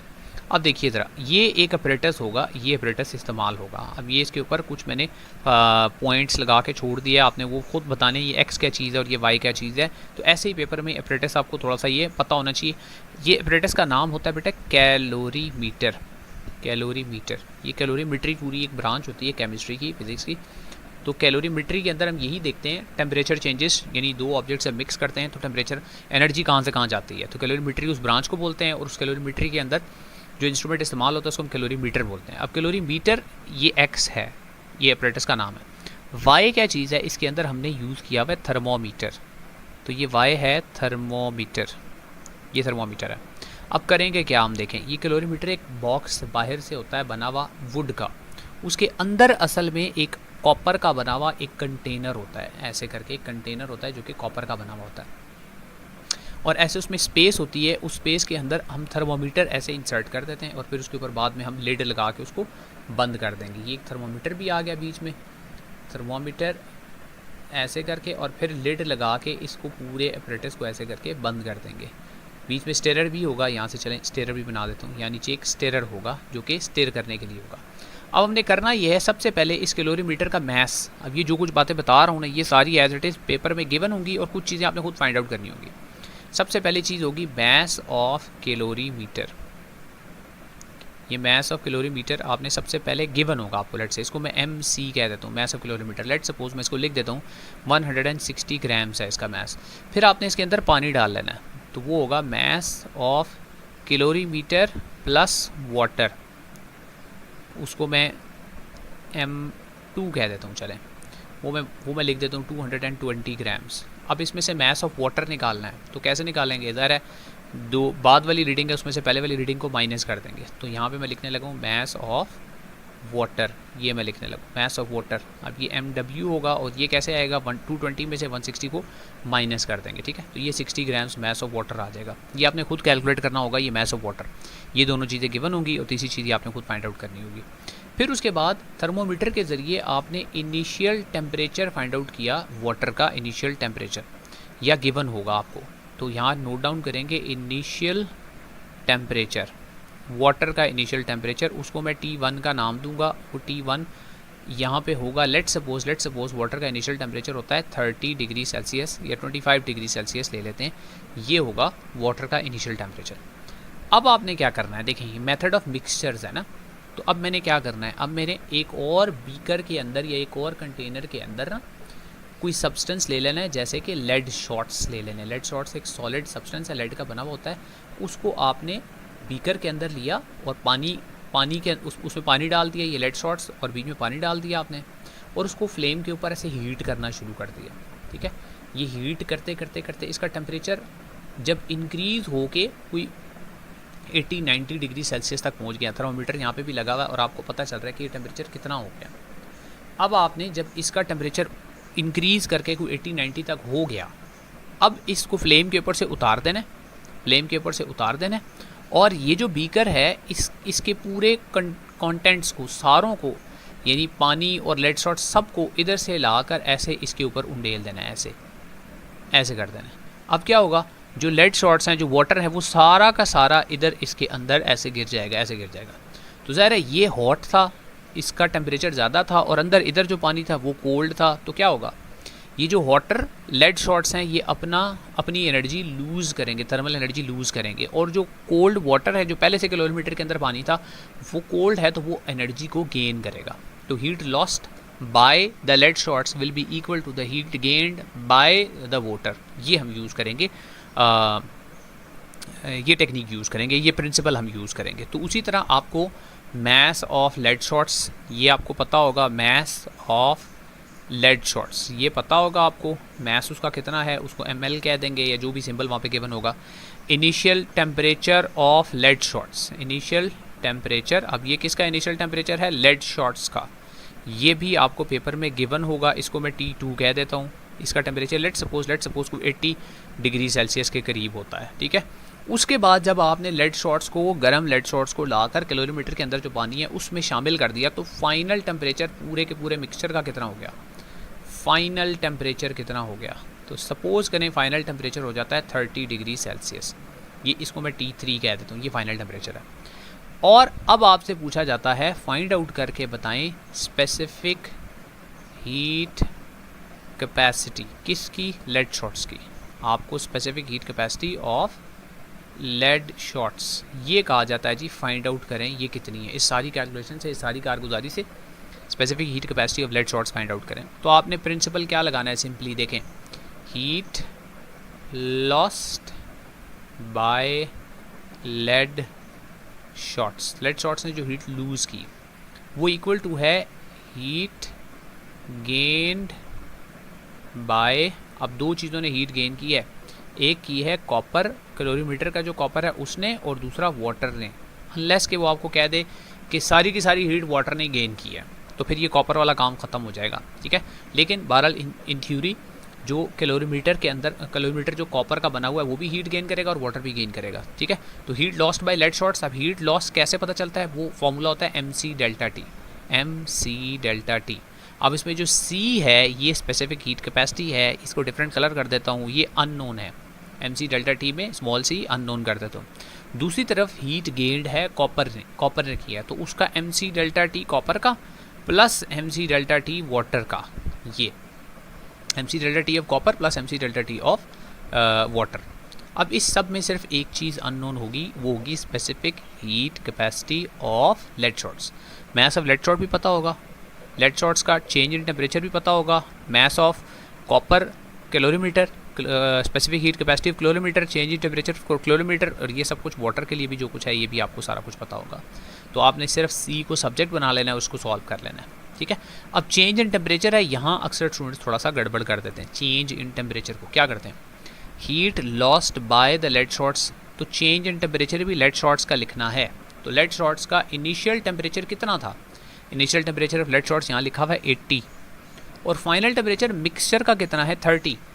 तो लेड शॉट्स का टेम्परेचर 80 से 30 पे आया, तो उनका टेम्परेचर कम कितना हुआ है 50 डिग्री सेल्सियस। तो यहाँ पे आपने इसकी जगह पे लिखना है 50। स्पेसिफिक हीट कैपेसिटी आपने फाइंड आउट करनी है, उसको मैं ऐसे ही लिख देता हूँ। और mass of the lead shots ये भी पेपर के अंदर गिवन होगा, mass of the lead shots paper के अंदर गिवन होगा। लेट सपोज मैं आपको mass of the lead shots में कोई नंबर ऐसे लिखवा देता हूँ, कोई 220 ग्राम्स कोई ऐसे लिखवा देता हूँ। तो 220 आपने mass of the lead shots में लिख दिया, या जो पेपर में वैल्यू थी वो यहाँ पे आपने लिख दी, इज इक्वल टू, फिर है MC डेल्टा टी कॉपर का, तो mess of the copper calorimeter, वो देखें स्टार्ट में मैंने बताया था मैस ऑफ द कैलोरीमीटर 160 ग्राम, तो यहाँ पे आपने एम्प्टी कैलोरीमीटर का मैस लिखना है, एम्प्टी कैलोरीमीटर का मैस, तो 106 लिख दिया, times specific heat capacity copper की कुछ 3 पॉइंट समथिंग होती है, कुछ 3.4 या एक नंबर है मुझे भी एग्जैक्ट याद नहीं, तो वो भी आपको पेपर में गिवन होगी, multiplied by change in temperature. किसका चेंज इन टेम्परेचर लिखना है बेटे, कैलोरीमीटर का, कॉपर का जो चेंज इन टेम्परेचर है। तो कॉपर का इनिशियल टेम्परेचर है 25 और फाइनल टेम्परेचर जो मिक्सचर का है वो है 30, तो चेंज कितना आया सिर्फ 5 डिग्री सेल्सियस का। तो यहाँ पे आपने चेंज लिख देना है 5 का, प्लस मास ऑफ वाटर ये 60 निकाला था, specific heat capacity of water को 4200 है जूल्स पर केजी में, जूल्स पर ग्राम में आई थिंक 4.2 है, तो उस मल्टीप्लाई नहीं केजी में 4.2 और ग्राम से 4200 है, तो अगर मैं ग्राम से चल रहा हूँ तो ये 4200 ही आएगा। बहरहाल ये भी गिवन होगी आपको। और times change in temperature of water वो भी 5 डिग्री सेल्सियस आया। तो सब कुछ मैंने लिख दिया। एक चीज़ अननोन है, इसको सब्जेक्ट बना लें, ये 20 × 50 दूसरी साइड से जाकर डिवाइड कर दें तो आपको specific heat capacity of the lead shots मिल जाएगी। मैंने कोशिश की है कि इसको जितना जल्दी हो सके एक्सप्लेन कर दूं और फिर भी डिटेल कोई मिस ना हो जाए। तो अगर फिर भी कोई क्वेश्चन है तो मुझे आप अगेन चैट में पूछ सकते हैं।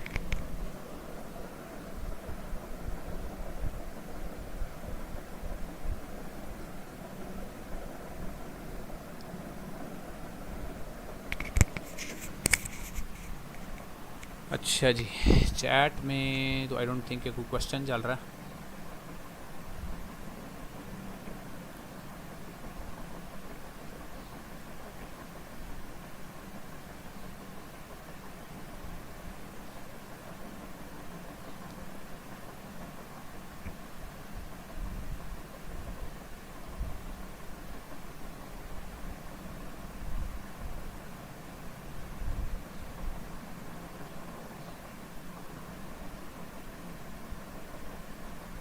हाँ जी, इस एक्सपेरिमेंट से रिलेटेड बेटे कोई क्वेश्चन है तो वो पूछ लें आप, वरना हम आगे प्रोसीड करें।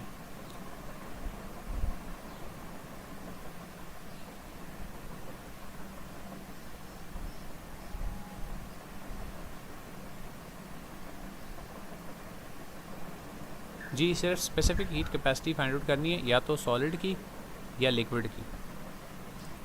तो जिसकी भी specific heat capacity find out करनी है ना, उसको सब्जेक्ट बना लेंगे, उसके सी को सब्जेक्ट बना लेंगे, ठीक है।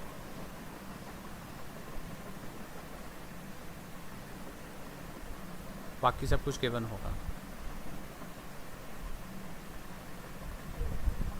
जी, पेपर में सिर्फ C specific heat capacity find out करनी है, लेकिन पेपर में बता दिया जाएगा कि किस सब ऑब्जेक्ट की करनी है, क्या लिक्विड की करनी है या किसी सॉलिड की करनी है, बता दिया जाएगा, ठीक है।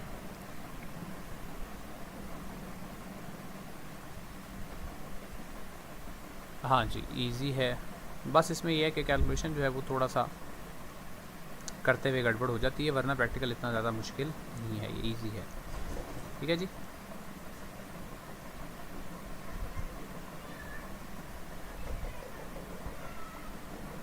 अब ये भी इसी किस्म की वर्कशीट है, ये मैं इस वीडियो के डिस्क्रिप्शन में ऐड कर दूंगा सारी वर्कशीट्स, तो देख लीजिएगा। ये वर्कशीट्स जो हैं वो सॉल्व करने की खुद कोशिश कीजिएगा, ठीक है, आपको इंशाल्लाह हेल्पफुल होंगी। इस किस्म की वर्कशीट्स आपको कहीं पे भी नज़र आए ना और लोगो पीछे चेंज हुआ हो तो बस समझ जाइएगा कि मेरी किसी ने वर्कशीट्स ली हैं और अपना पीछे मार्का मार के तो उन्होंने अपने नाम से कहा। मैंने 1-2 एकेडमीज़ की देखी हैं कि उन्होंने ये मेरी वर्कशीट्स लेके और मेरा ये पीछे से वाटर मार्क हटा के और अपनी एकेडमी का नाम लिख के और बदयानती करके वो आगे फॉरवर्ड कर दी। ये मैंने खुद बनाई हैं सारी वर्कशीट्स।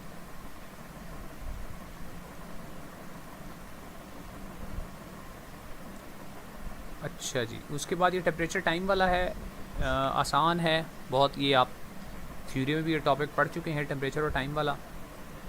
उसमें ये होता है कि आप आइस को लेते हैं, सबसे पहले आइस को, और आइस का जो टेम्परेचर है ना वो पहले से बता दिया जाता है, -20 है, -10 है, -30 है, 0 से नीचे नीचे टेम्परेचर होता है। उसके बाद आप आइस को हीट करते हैं। जब आप एक बीकर के अंदर आइस के क्यूब्स लें, या क्रश करें, बल्कि क्यूब भी नहीं, क्रश करके और उसको किसी स्टैंड के ऊपर माउंट करें और फिर उसके बाद उसको हीट करना शुरू करें, और हर 1-2 मिनट या 5 मिनट के बाद उसका टेम्परेचर नोट करें, जो इधर थर्मामीटर गिवन हो आपको, और थर्मामीटर की मदद से आपको टेम्परेचर पता चले और स्टॉपवॉच की मदद से आपको टाइम पता चले, और फिर आप टेम्परेचर और टाइम के दरमियान एक ग्राफ ड्रॉ करें, तो वो इस किस्म का ग्राफ बनता है। ये आपकी बुक में भी पहले बना हुआ है, ठीक है।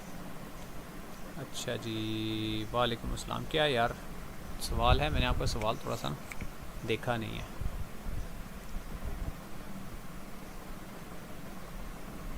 हाँ जी, बात तो गलत है, और अगर कोई टीचर करे तो और ज़्यादा गलत हो जाती है, इसलिए कह रहा हूँ कि ये कहीं पे भी आपको नज़र आए तो ये समझ लें मेरी वर्कशीट थी जो किसी ने अपने नाम पे कर दी। यूनिवर्सल फैक्ट्स, यार सवाल अपना पूछें दोबारा ज़रा। आप प्लीज़ रिप्लाई तो कह रहे हैं, सवाल पूछ लें ताकि मैं उसका रिप्लाई कर दूँ। मेरा नाम बिलाल है। अच्छा, मेरा नहीं पूछा, किसी और का पूछा। अच्छा सवाल तो पूछे ना बेटे, बार बार आप कह रहे हैं रिप्लाई। तो व्हाट इज़ योर क्वेश्चन जिसका मैंने रिप्लाई करना है? मुझे सवाल भी तो पूछ लेना।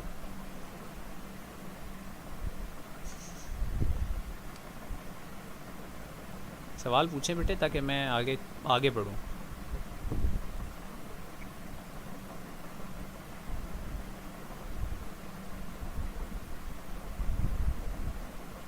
कोई नहीं है। अच्छा चलें, बहरहाल अगर हमारे पास टेम्परेचर और टाइम की वैल्यूज़ गिवन हो और हम ग्राफ ड्रॉ करें तो वो इस किस्म का कुछ ग्राफ बनता है। अब इस ग्राफ के कुछ सेक्शंस हैं, ये आप थ्योरी में बार बार पढ़ चुके हैं कि इस सेक्शन के अंदर टेम्परेचर इंक्रीज़ हो रहा है। ए से बी सेक्शन के अंदर टेम्परेचर इंक्रीज़ हो रहा है, बी से सी सेक्शन के दौरान टेम्परेचर इंक्रीज़ नहीं हो रहा। यहाँ क्यों नहीं हो रहा? यहाँ पे स्टेट चेंज हो रही है, स्टेट इज़ चेंजिंग, यानी आइस जो है वो मेल्ट हो रही है, ठीक है सर। प्लीज़ प्रिज्म वाले एक्सपेरिमेंट में से क्या आएगा और ग्लास, हाँ जब वो माइनर वाले हैं बेटे, अभी हम मेजर प्रैक्टिकल्स देख रहे हैं, ठीक है, माइनर वाले नहीं देख रहे हैं। अभी मैं मेजर एक्सपेरिमेंट्स के बारे में आपको बता रहा हूँ सिर्फ, ठीक है, माइनर वाले में नहीं। प्रिज्म वाला हार्ड है, आई नो, उसकी मैं वीडियो ही अपलोड करूँगा। मुझे कोई ये लाइव स्ट्रीम का कोई ख़ास फ़ायदा नज़र नहीं आ रहा, तो कल मैं लाइव स्ट्रीम नहीं करूँगा, एक वीडियो बना दूँगा माइनर एक्सपेरिमेंट से रिलेटेड, तो वही अपलोड करूँगा, क्योंकि इतने ज़्यादा लोग होते भी नहीं हैं यहाँ पर, और फिर आप लोग जो है वो सवाल जो आपको इतने खास करते नहीं है, तो वीडियो ही मेरे ख्याल में काफ़ी हो जाएगी, ठीक है। याद करने वाला इसमें कोई ख़ास नहीं है, ठीक है। याद करने वाला कुछ ख़ास नहीं है, बार बार मत करें बुशरा, याद करने वाला कोई ख़ास नहीं होगा। कुछ एक दो डेफिनेशंस हैं वो मैं साथ साथ बता चुका हूँ, पिच की बताई थी, ज़ीरो एरर पॉजिटिव नेगेटिव की बताई थी, लीस्ट काउंट की बताई थी, ये चीज़ें याद करनी, ठीक है। स्पैम ना करें बेटे, स्पैम ना करें, एक बार कमेंट्स ना करें, एक ही चीज़ बार बार ना करें। अभी तक हम 9th के सेक्शन के 3 और 10th के सेक्शन का ये दूसरा एक्सपेरिमेंट है, हम 5वां एक्सपेरिमेंट अभी कर रहे हैं, ठीक है। तो कोशिश करेंगे कि 5-6 मतलब एक और करके बस को कंक्लूड कर लें, ठीक है।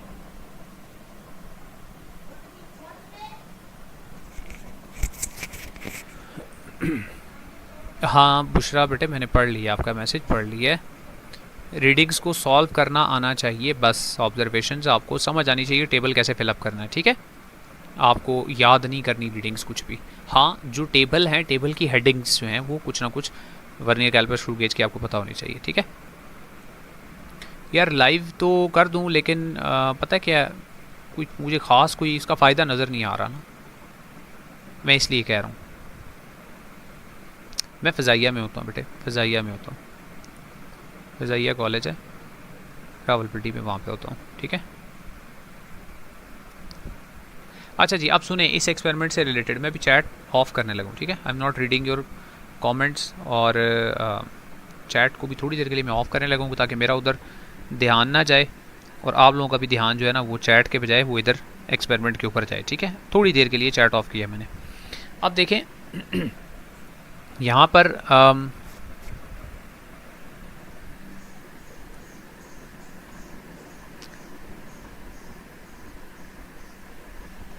जो सेक्शंस हैं, उन सेक्शंस में आपसे क्वेश्चन ये हो सकता है, जैसे सेक्शन बी सी है, बी से सी तक टेम्परेचर चेंज नहीं हो रहा, क्यों नहीं चेंज हो रहा? यहाँ पे स्टेट चेंज हो रही है, ठीक है। नीचे क्वेश्चंस देखते हैं। Identify the physical process occurring in the region B C and D E. तो बी सी के अंदर क्या हो रहा है? मेल्टिंग। बी से सी के दौरान क्या हो रहा है? मेल्टिंग हो रही है। और डी से ई के दौरान क्या हो रहा है? डी से ई के दौरान यहाँ बॉयलिंग हो रही है, दिस इज़ बॉयलिंग। तो मेल्टिंग हो रही है और साथ बॉयलिंग हो रही है, ठीक है जी। मेल्टिंग एंड बॉयलिंग, ये दो काम हो रहे हैं। उसके बाद why does the temperature remain constant during the region B C and D despite continuous heating. तो इसलिए कि वहाँ पे the state is changing, state of the substance is changing, and the heat energy being absorbed is used to overcome the intermolecular forces. Heat energy being absorbed is used to overcome intermolecular forces, hence the temperature does not increase, temperature change नहीं होता। What do the sloping regions AB and CD represent? ये AB और CD क्या बताते हैं? देखो AB ये बता रहा है, ये AB क्या बता रहा है और CD क्या बता रहा है, ये देखें दोनों स्लोपिंग रीजन्स हैं। ये वाले दोनों रीजन्स के अंदर हीट एनर्जी एब्जॉर्ब या चेंज इन टेम्परेचर पर सेकेंड, चेंज इन टेम्परेचर पर सेकंड या एनर्जी एब्जॉर्ब पर सेकंड, ये पता चल रही है हमें। चेंज इन टेम्परेचर पर सेकंड, ठीक है, क्योंकि यहाँ से यहाँ तक टेम्परेचर चेंज है 10 का, और टाइम कितना लगा है यहाँ से यहाँ जाने में, वो लगा है 6 मिनट। तो 10 को 6 से डिवाइड कर रहे हैं तो पर मिनट जो टेम्परेचर चेंज है वो पता चल रहा है, ये हीट एब्जॉर्ब पर मिनट। इसी तरह यहाँ पर भी टेम्परेचर चेंज वाई एक्सिस पे जो वैल्यू आ रही है उसको एक्स एक्सिस की वैल्यू से डिवाइड करेंगे, तो ये स्लोपिंग रीजन का स्लोप जो हमें बता रहा है चेंज इन टेम्परेचर पर मिनट या पर सेकेंड, ये हमें बता रहा है, ठीक है। अच्छा जी, मेल्टिंग बॉइलिंग का रीजन हम पहले ही कर चुके हैं, और latent heat of fusion of ice के लिए आपने ये वाला फार्मूला यूज़ करना है। ये भी आपका जो बुक में फार्मूला है मैंने वही यहाँ पे यूज़ किया, पेपर में भी वही आएगा। उसके लिए क्या होता है, TF/TR, और उसको आपने मल्टीप्लाई करना होता है LF के साथ। तो किसी एक रीजन के अंदर आपने टाइम देख लेना है, किसी एक रीजन के अंदर आपने टाइम देख लिया। कौन से रीजन के अंदर आपने टाइम देखा, यहाँ से लेकर यहाँ तक जितना भी टाइम लगा, तो यहाँ से लेकर यहाँ तक ये टाइम लगा है, देखें 8 मिनट। यहाँ से लेकर यहाँ तक 10 से 18 तक ये 8 मिनट लगे हैं। ये वाला टाइम ये होगा TR। और फ्यूजन के दौरान यहाँ टेम्परेचर तो चेंज नहीं हो रहा, लेकिन उसी रेट से एनर्जी जा रही है, उसी रेट से हीट सप्लाई हो रही है ना। तो उसी रेट से हीट सप्लाई हो रही है, तो टाइम कितना लग रहा है, 6 से 10 के दरमियान यहाँ लग रहे हैं 4 मिनट। ये हो जाएगा TF। तो आपने करना है TF डिवाइडेड बाई TR, और उसको specific latent heat of fusion के साथ मल्टीप्लाई कर देना। तो TF है 4 मिनट, TR है 8 मिनट्स, तो 4 को 8 से डिवाइड करना है और उसको स्पेसिफिक लेटेंट हीट के साथ मल्टीप्लाई करना है, 380 के करीब होती है। तो ये भी गिवन होगी पेपर के अंदर। मल्टीप्लाई करेंगे तो आपके पास latent heat of fusion of ice आपको मिल जाएगा, ठीक है। इसी के साथ का सैम्पल पेपर तकरीबन वैसा ही ग्राफ है। क्वेश्चंस थोड़े से मैंने चेंज किए थे यहाँ पे। What is the time taken to melt the ice completely, तो आप ये B से C के दरमियान बता सकते हैं आइस की मेल्टिंग में कितना टाइम लगा। तो यहाँ पर भी 4 मिनट लगे आइस की मेल्टिंग में। यहाँ पे आपने मिनट्स को सेकंड्स में चेंज करके यहाँ पे लिख दिया कितना आया। उसके बाद आगे what is the time taken to vaporise the water, graph read करना आपको अगेन आना चाहिए। वेपराइजेशन कहाँ पे हो रही है, DE वाले सेक्शन में। तो यहाँ कितना टाइम लगा, 26 से 18 के दरमियान जितने मिनट्स लगे उन मिनट्स को सेकंड्स में चेंज कर लें, ये आपको मिल जाएगा वेपराइजेशन का टाइम मिल जाएगा आपको, ठीक है। वेपराइजेशन का टाइम मिल जाएगा आपको। और इस एक्सप्रेशन को आपने यूज़ किया और latent heat of vaporisation of water find out कर दी। जो भी मैंने ऊपर लेटेंट हीट ऑफ फ्यूजन का बताया था, यहाँ लेटेंट हीट ऑफ वेपराइजेशन जो है वो फाइंड आउट करने का फार्मूला जो है वो बता दिया, ठीक है। तो इस एक्सपेरिमेंट में ये हमने ग्राफ को इंटरप्रेट कैसे करना है और लेटेंट हीट ऑफ फ्यूजन या लेटेंट हीट ऑफ वेपराइजेशन जो है ये देख लिया कैसे हमने फाइंड आउट करना होता है। तो मैं अभी कमेंट सेक्शन को थोड़ी देर के लिए चैट को ऑन कर रहा हूँ, तो अगर कोई सवाल हुआ तो वो पूछेगा बेटे, बाकी इधर उधर की बातें ना करें, फिर वो टाइम थोड़ा सा ज़ाया हो जाता है ना, ठीक है। तो अगर इस एक्सपेरिमेंट से रिलेटेड आपको कोई क्वेश्चन है तो चैट में पूछिएगा।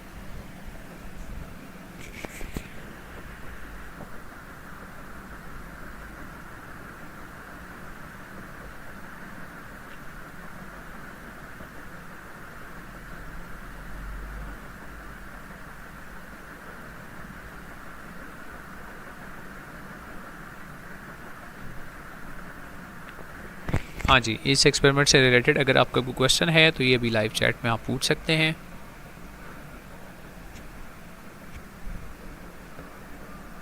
आसान है वैसे एक्सपेरिमेंट, आई डोंट थिंक कि इसमें कोई ऐसी प्रॉब्लम होनी चाहिए आपको।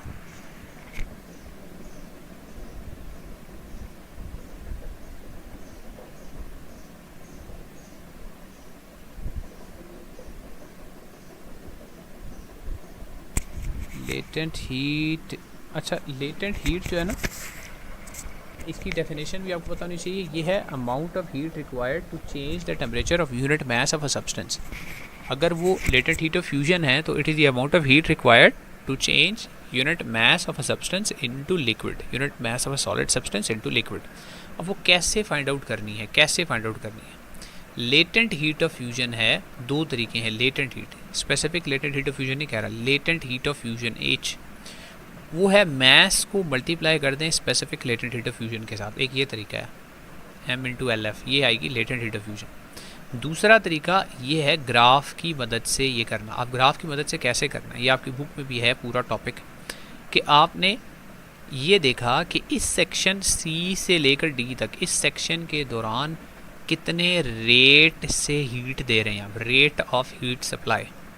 रेट कैसे है, चेंज इन टेम्परेचर को आपने डिवाइड कर दिया, या एम सी डेल्टा टी को आपने लेट से डिवाइड कर दिया टाइम के साथ, M C delta T divide by time, ये हो गया रेट। ये रेट जो है ये पूरे एक्सपेरिमेंट में किसी भी सेक्शन पे ये रेट अप्लाई कर सकते हैं, क्योंकि कांस्टेंट रेट से हीट सप्लाई हो रही है। ठीक है, तो अब कैलकुलेशन करके ना हम ये m को कैंसिल कर देते हैं और c को बहरहाल कैंसिल कर देते हैं, तो पीछे हमारे पास सिर्फ बचता है डेल्टा टी ओवर टाइम, यानी change in temperature over time. तो सी डी सेक्शन में जो डेल्टा टी ओवर टी है, यानी change in temperature over time है, सारे के सारे सेक्शंस में वही आएगा, रेट वही आएगा। यहाँ पे प्रिंसिपल ये है, जिस रेट से सेक्शन सी से लेकर डी तक इस दौरान जिस रेट से हीट सप्लाई कर रहे हैं आप, उसी रेट से आपने बी सी के दौरान भी हीट सप्लाई करनी है, उसी रेट से आपने डी ई के दौरान भी हीट सप्लाई करनी है। Rate will be the same, amount of heat different हो सकती है, रेट जो है वो सेम होगा। तो अगर रेट सेम होगा तो आप ये फार्मूला आसानी से यूज़ कर सकते हैं, T F over T are multiplied by L F. T F क्या चीज़ है, टाइम ड्यूरिंग फ्यूजन। जब फ्यूजन हो रही है उस रीजन में जो टाइम लगा है वो कहाँ से पता चलेगा, वो ग्राफ से पता चलेगा। तो मैंने अभी आपको क्या बताया था, ग्राफ में आपने वो रीजन देखना है जहाँ पे आइस मेल्ट हो रही है। तो ये है बी सी वाला ग्राफ। यहाँ आप आसानी से मैं बता सकता हूँ कि सी के ऊपर टाइम लिखा हुआ है 10 मिनट, बी के ऊपर टाइम लिखा हुआ है 6 मिनट, तो 10 में से 6 को माइनस करेंगे तो क्या आएगा, 4 मिनट आ जाएगा। इसको सेकेंड्स में चेंज कर लें, ये टाइम मिल गया फ्यूजन का। और टी आर वो वाला टाइम है, ये यहाँ से लेकर यहाँ तक, यहाँ से लेकर यहाँ तक इस रीजन में जितना टाइम लगा, कितना टाइम लगा देखो, 18 माइनस 10 यानी 8 मिनट्स।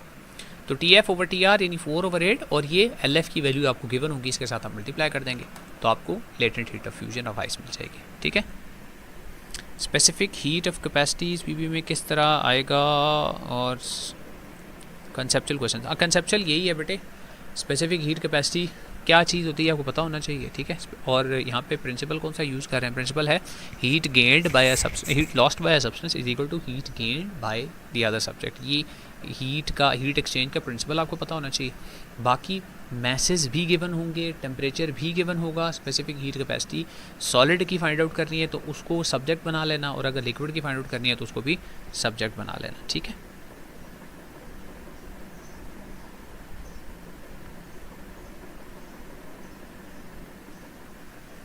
ठीक है।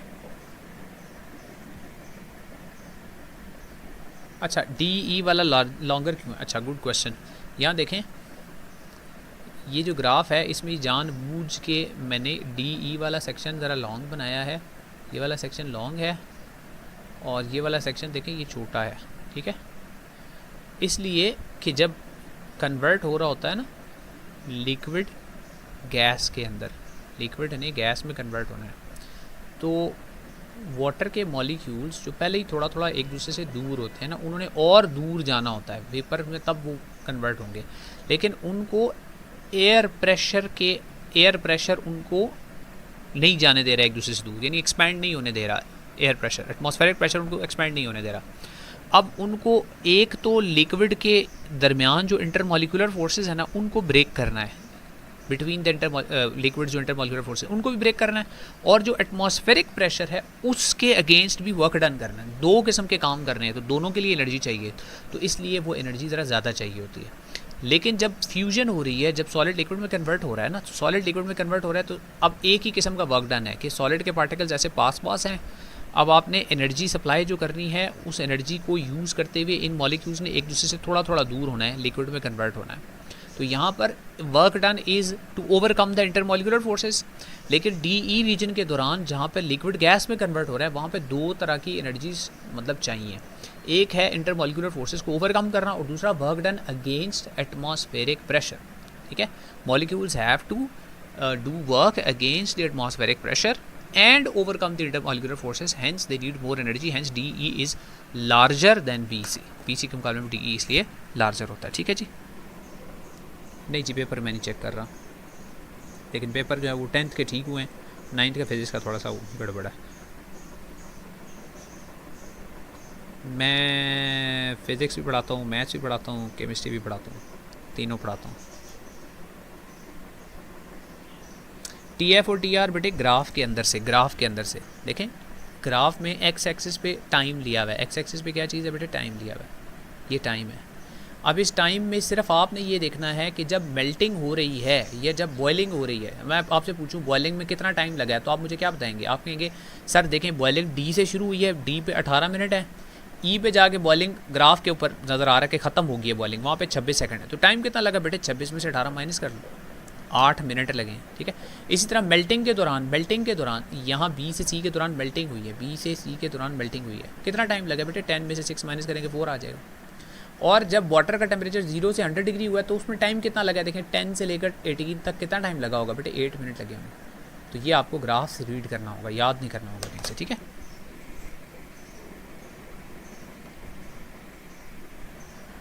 ओके हो गया ये वाला एक्सपेरिमेंट भी। अच्छा जी, अब मुझे आप कमेंट में बताएं कि अभी तक जितना हमने किया है क्या इतना काफ़ी है? कुछ 1.5 घंटा हो गया, तो अभी कुछ ज़्यादा लोग हैं भी नहीं हमारे साथ में, तो मैं इसको इधर ही क्या स्टॉप कर दूं या अगला लेके चलूं? जैसे आप लोग मुझे बताएंगे उसके मुताबिक हम कर लेंगे। मैं सिर्फ 5 मिनट का ब्रेक ले रहा हूँ पानी पीने के लिए, लेकिन आपके चैट में मैं यही पूछ के आपसे जा रहा हूँ, अभी मुझे बता दिया गया चैट में कि अभी कंटिन्यू करें या इसको अभी क्लोज़ कर लें, बाकी कल देखें।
अच्छा जी, एक कमेंट 10 बार यूनिवर्सल फैक्ट्स जल्दी से डिफ़िकल्ट प्रैक्टिकल करवा दें। वो मैंने करवा दिए 2-3 तो डिफ़िकल्ट वाले करवा दिए।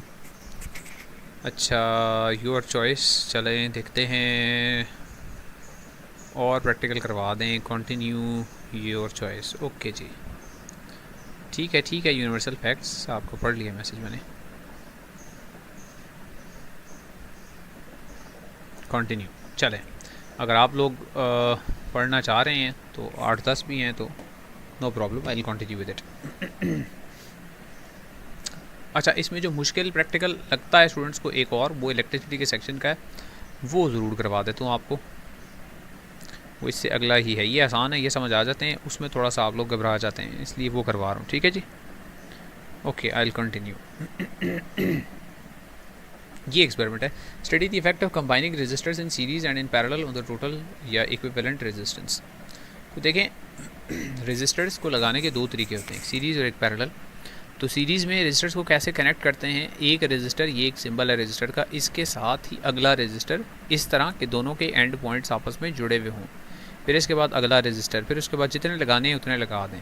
ठीक है, ये सीरीज़ में है। और पैरेलल में क्या होता है कि एक रेजिस्टर का लेफ़्ट वाला एंड जो है दूसरे रेजिस्टर के लेफ़्ट वाले एंड के साथ कनेक्ट हो जाए, ये ऐसे कनेक्ट हों, ये पैरेलल में, और राइट वाले राइट के साथ हो तो ये पैरेलल में कनेक्ट हो गए। तो ये सीरीज़ में कनेक्शन रेजिस्टर्स का करते हैं ऐसे हैं, रेजिस्टर्स R1, R2, R3 ये सीरीज़ में कनेक्टेड हैं। अब इनका करंट अगर इनमें से बैटरी लगा दी तो करंट कितना फ्लो कर रहा है कैसे पता चलेगा? एमीटर लगाने से। तो यहाँ मैंने पहला क्वेश्चन यही छोड़ा, on the circuit diagram draw an ammeter and a voltmeter at appropriate position to measure the total current and the voltage across the first resistor. तो टोटल करंट जो सर्किट में से गुजर रहा है उसके लिए एमीटर आप कहीं पर भी लगा दें, कहीं पर भी लगा दें वो सीरीज़ में ही होगा। यानी एमीटर में यहाँ लगा दूँ इधर तब भी सही है, एमीटर में यहाँ लगा दूँ तब भी सही है, यहाँ लगा दूँ तब भी सही है। सीरीज़ में किसी जगह भी एमीटर लगा सकते हैं। तो ये एक सर्किट है जिसमें मैंने एमीटर सीरीज़ में लगा दिया। ये मैंने बैटरी लगाई, बैटरी का पॉजिटिव, फिर एक नेगेटिव, फिर एक पॉजिटिव, फिर एक नेगेटिव। ये हो गया सीरीज़ में एमीटर और 3 रजिस्टर्स।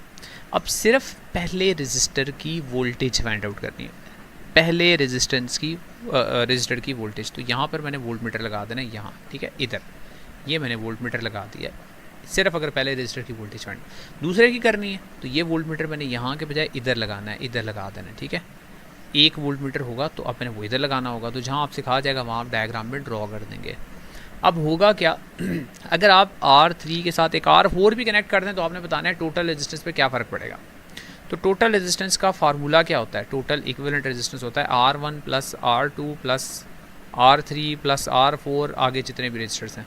तो अगर मैं एक और रजिस्टर ऐड करूंगा तो टोटल रेजिस्टेंस इंक्रीज हो जाएगी, क्योंकि टोटल रेजिस्टेंस या equivalent resistance is the sum of individual resistors, ठीक है। तो सबसे पहले identify the type of combination, ये है सीरीज़ कॉम्बिनेशन। तो यहाँ पे मैं क्या लिखूँगा, सीरीज़ कॉम्बिनेशन। ये मैंने सीरीज़ कॉम्बिनेशन लिख दिया है यहाँ पे, ठीक है। उसके बाद आगे क्वेश्चन है टेबल की फॉर्म में, ठीक है। अब इसमें देखो मैंने यूनिट्स खाली छोड़ दिए, ये यूनिट्स आपने खुद फिल करने हैं।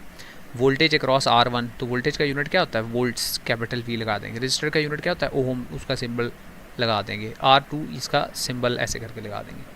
अब देखिए मैंने क्या लिखा, voltage across the first resistor वो गिवन है 1.5। रेजिस्टेंस ऑफ द रजिस्टर, तो रेजिस्टेंस का फॉर्मूला क्या होता है, R इक्वल्स टू V/I, ये फॉर्मूला होता है ना।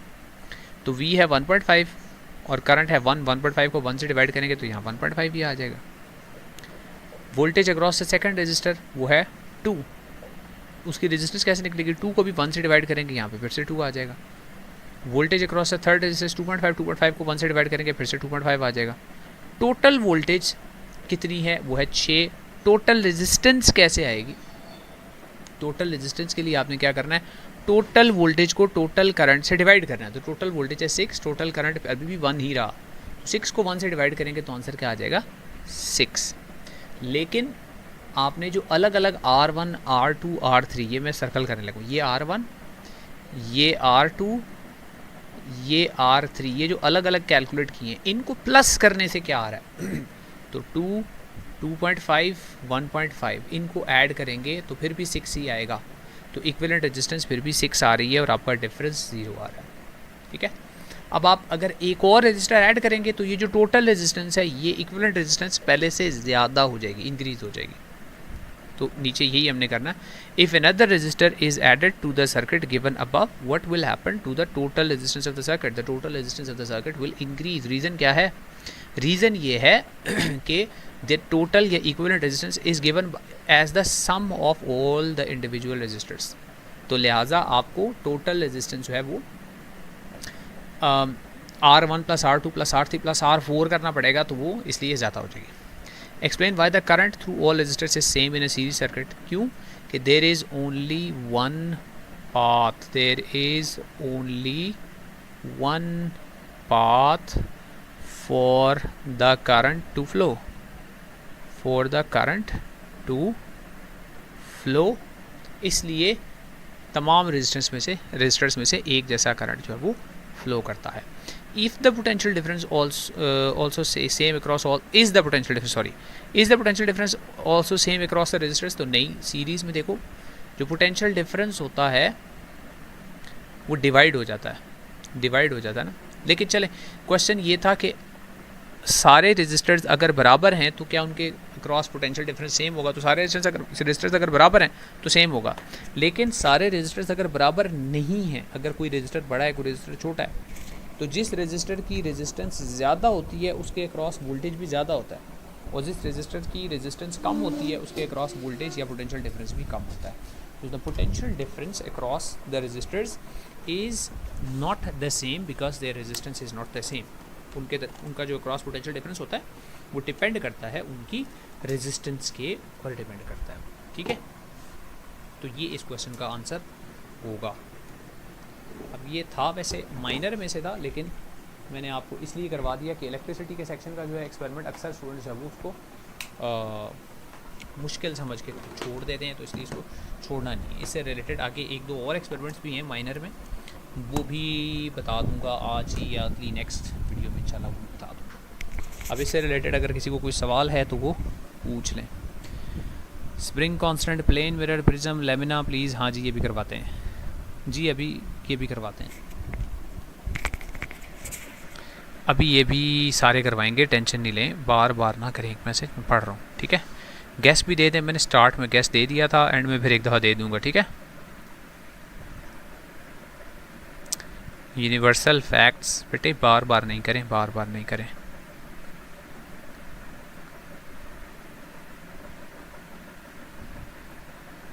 स्प्रिंग कांस्टेंट, प्लेन मिरर, ये सारे करवाता हूँ। मेरे पास सारी वर्कशीट्स हैं, सारे एक्सपेरिमेंट्स मुझे आते हैं, सारे एक्सपेरिमेंट्स मैं करवा सकता हूँ, परेशान नहीं होना। एक सीक्वेंस से मैं चल रहा हूँ। मैंने स्टार्ट में ये बताया था बेटे, जो बाद में आए हैं, स्टार्ट में मैंने ये बताया था कि दो सेक्शंस हैं, एक मेजर और माइनर सेक्शन है, ठीक है। तो मेजर सेक्शन में इंपॉर्टेंट एक्सपेरिमेंट्स मैंने पहले बताए थे, मेजर एक्सपेरिमेंट्स, और फिर मैंने कहा था कि 9th और 10th की सेग्रीगेशन है, अलग अलग 9th के और 10th के हैं। तो मैंने स्टार्ट में वीडियो लाइव स्ट्रीम के स्टार्ट में 9th के सेक्शन के इंपॉर्टेंट मेजर एक्सपेरिमेंट्स, ये स्क्रू गेज वाला, वर्नियर कैलिपर, ये दो, और ये motion of the ball rolling down inclined across an angle iron, ये करवाए थे पहले मैंने, ठीक है। पहले मेजर वाले करवाए, उसके बाद मैंने मेजर वाला 10th वाला ये स्पेसिफिक हीट कैपेसिटी वाला करवाया, टेम्परेचर टाइम ग्राफ ये वाला करवाया, ठीक है। उसके बाद study the effect of combining resistors, अच्छा ये मेजर में ही था, सॉरी माइनर बोल गया इसको। ये मैंने मेजर में तकरीबन 2 को छोड़ के सारे तकरीबन करवा दिए, ठीक है। एक सिंपल बंडल वाला छोड़ दिया, और एक मैंने और कौन सा छोड़ दिया, ये इमेज फॉर्मेशन वाला। इसके अलावा मैंने 6 मेजर एक्सपेरिमेंट्स आपको करवा चुका हूँ। आप जो बाकी पूछ रहे हैं वो सारे माइनर एक्सपेरिमेंट्स हैं, वो भी करवाऊँगा, वो भी बताऊँगा, परेशान नहीं होना, ठीक है। एक सीक्वेंस से उसको लेके हम चल रहे हैं, ओके।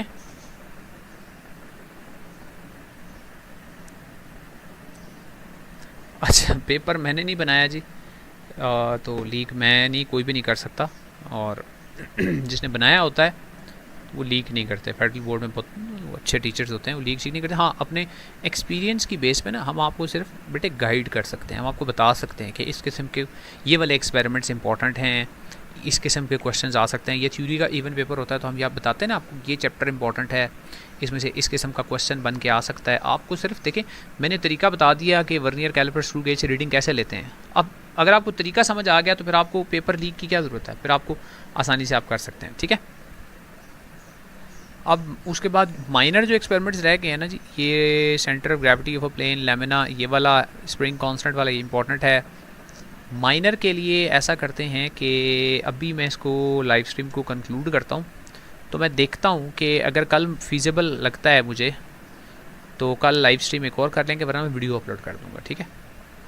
मेरे ख्याल में वीडियो की रीच ज़रा ज़्यादा होती है, और लाइव स्ट्रीम में कोई इतने स्टूडेंट्स आते नहीं हैं, तो आई थिंक मैं चले बता दूंगा आपको पोस्ट में, अपनी ना यूट्यूब के चैनल की पोस्ट में बता दूंगा। अगर कल लाइव स्ट्रीम हुई तो वो भी बता दूंगा, और अगर वीडियो अपलोड करनी हुई वो भी मैं आपको बता दूंगा। अब अगर आपको क्वेश्चंस हुए इन एक्सपेरिमेंट से रिलेटेड जो अभी आपने कर लिए हैं, तो ये वीडियो अपलोड हो जाएगी चैनल पे थोड़ी देर में, तो आप वहाँ पर कमेंट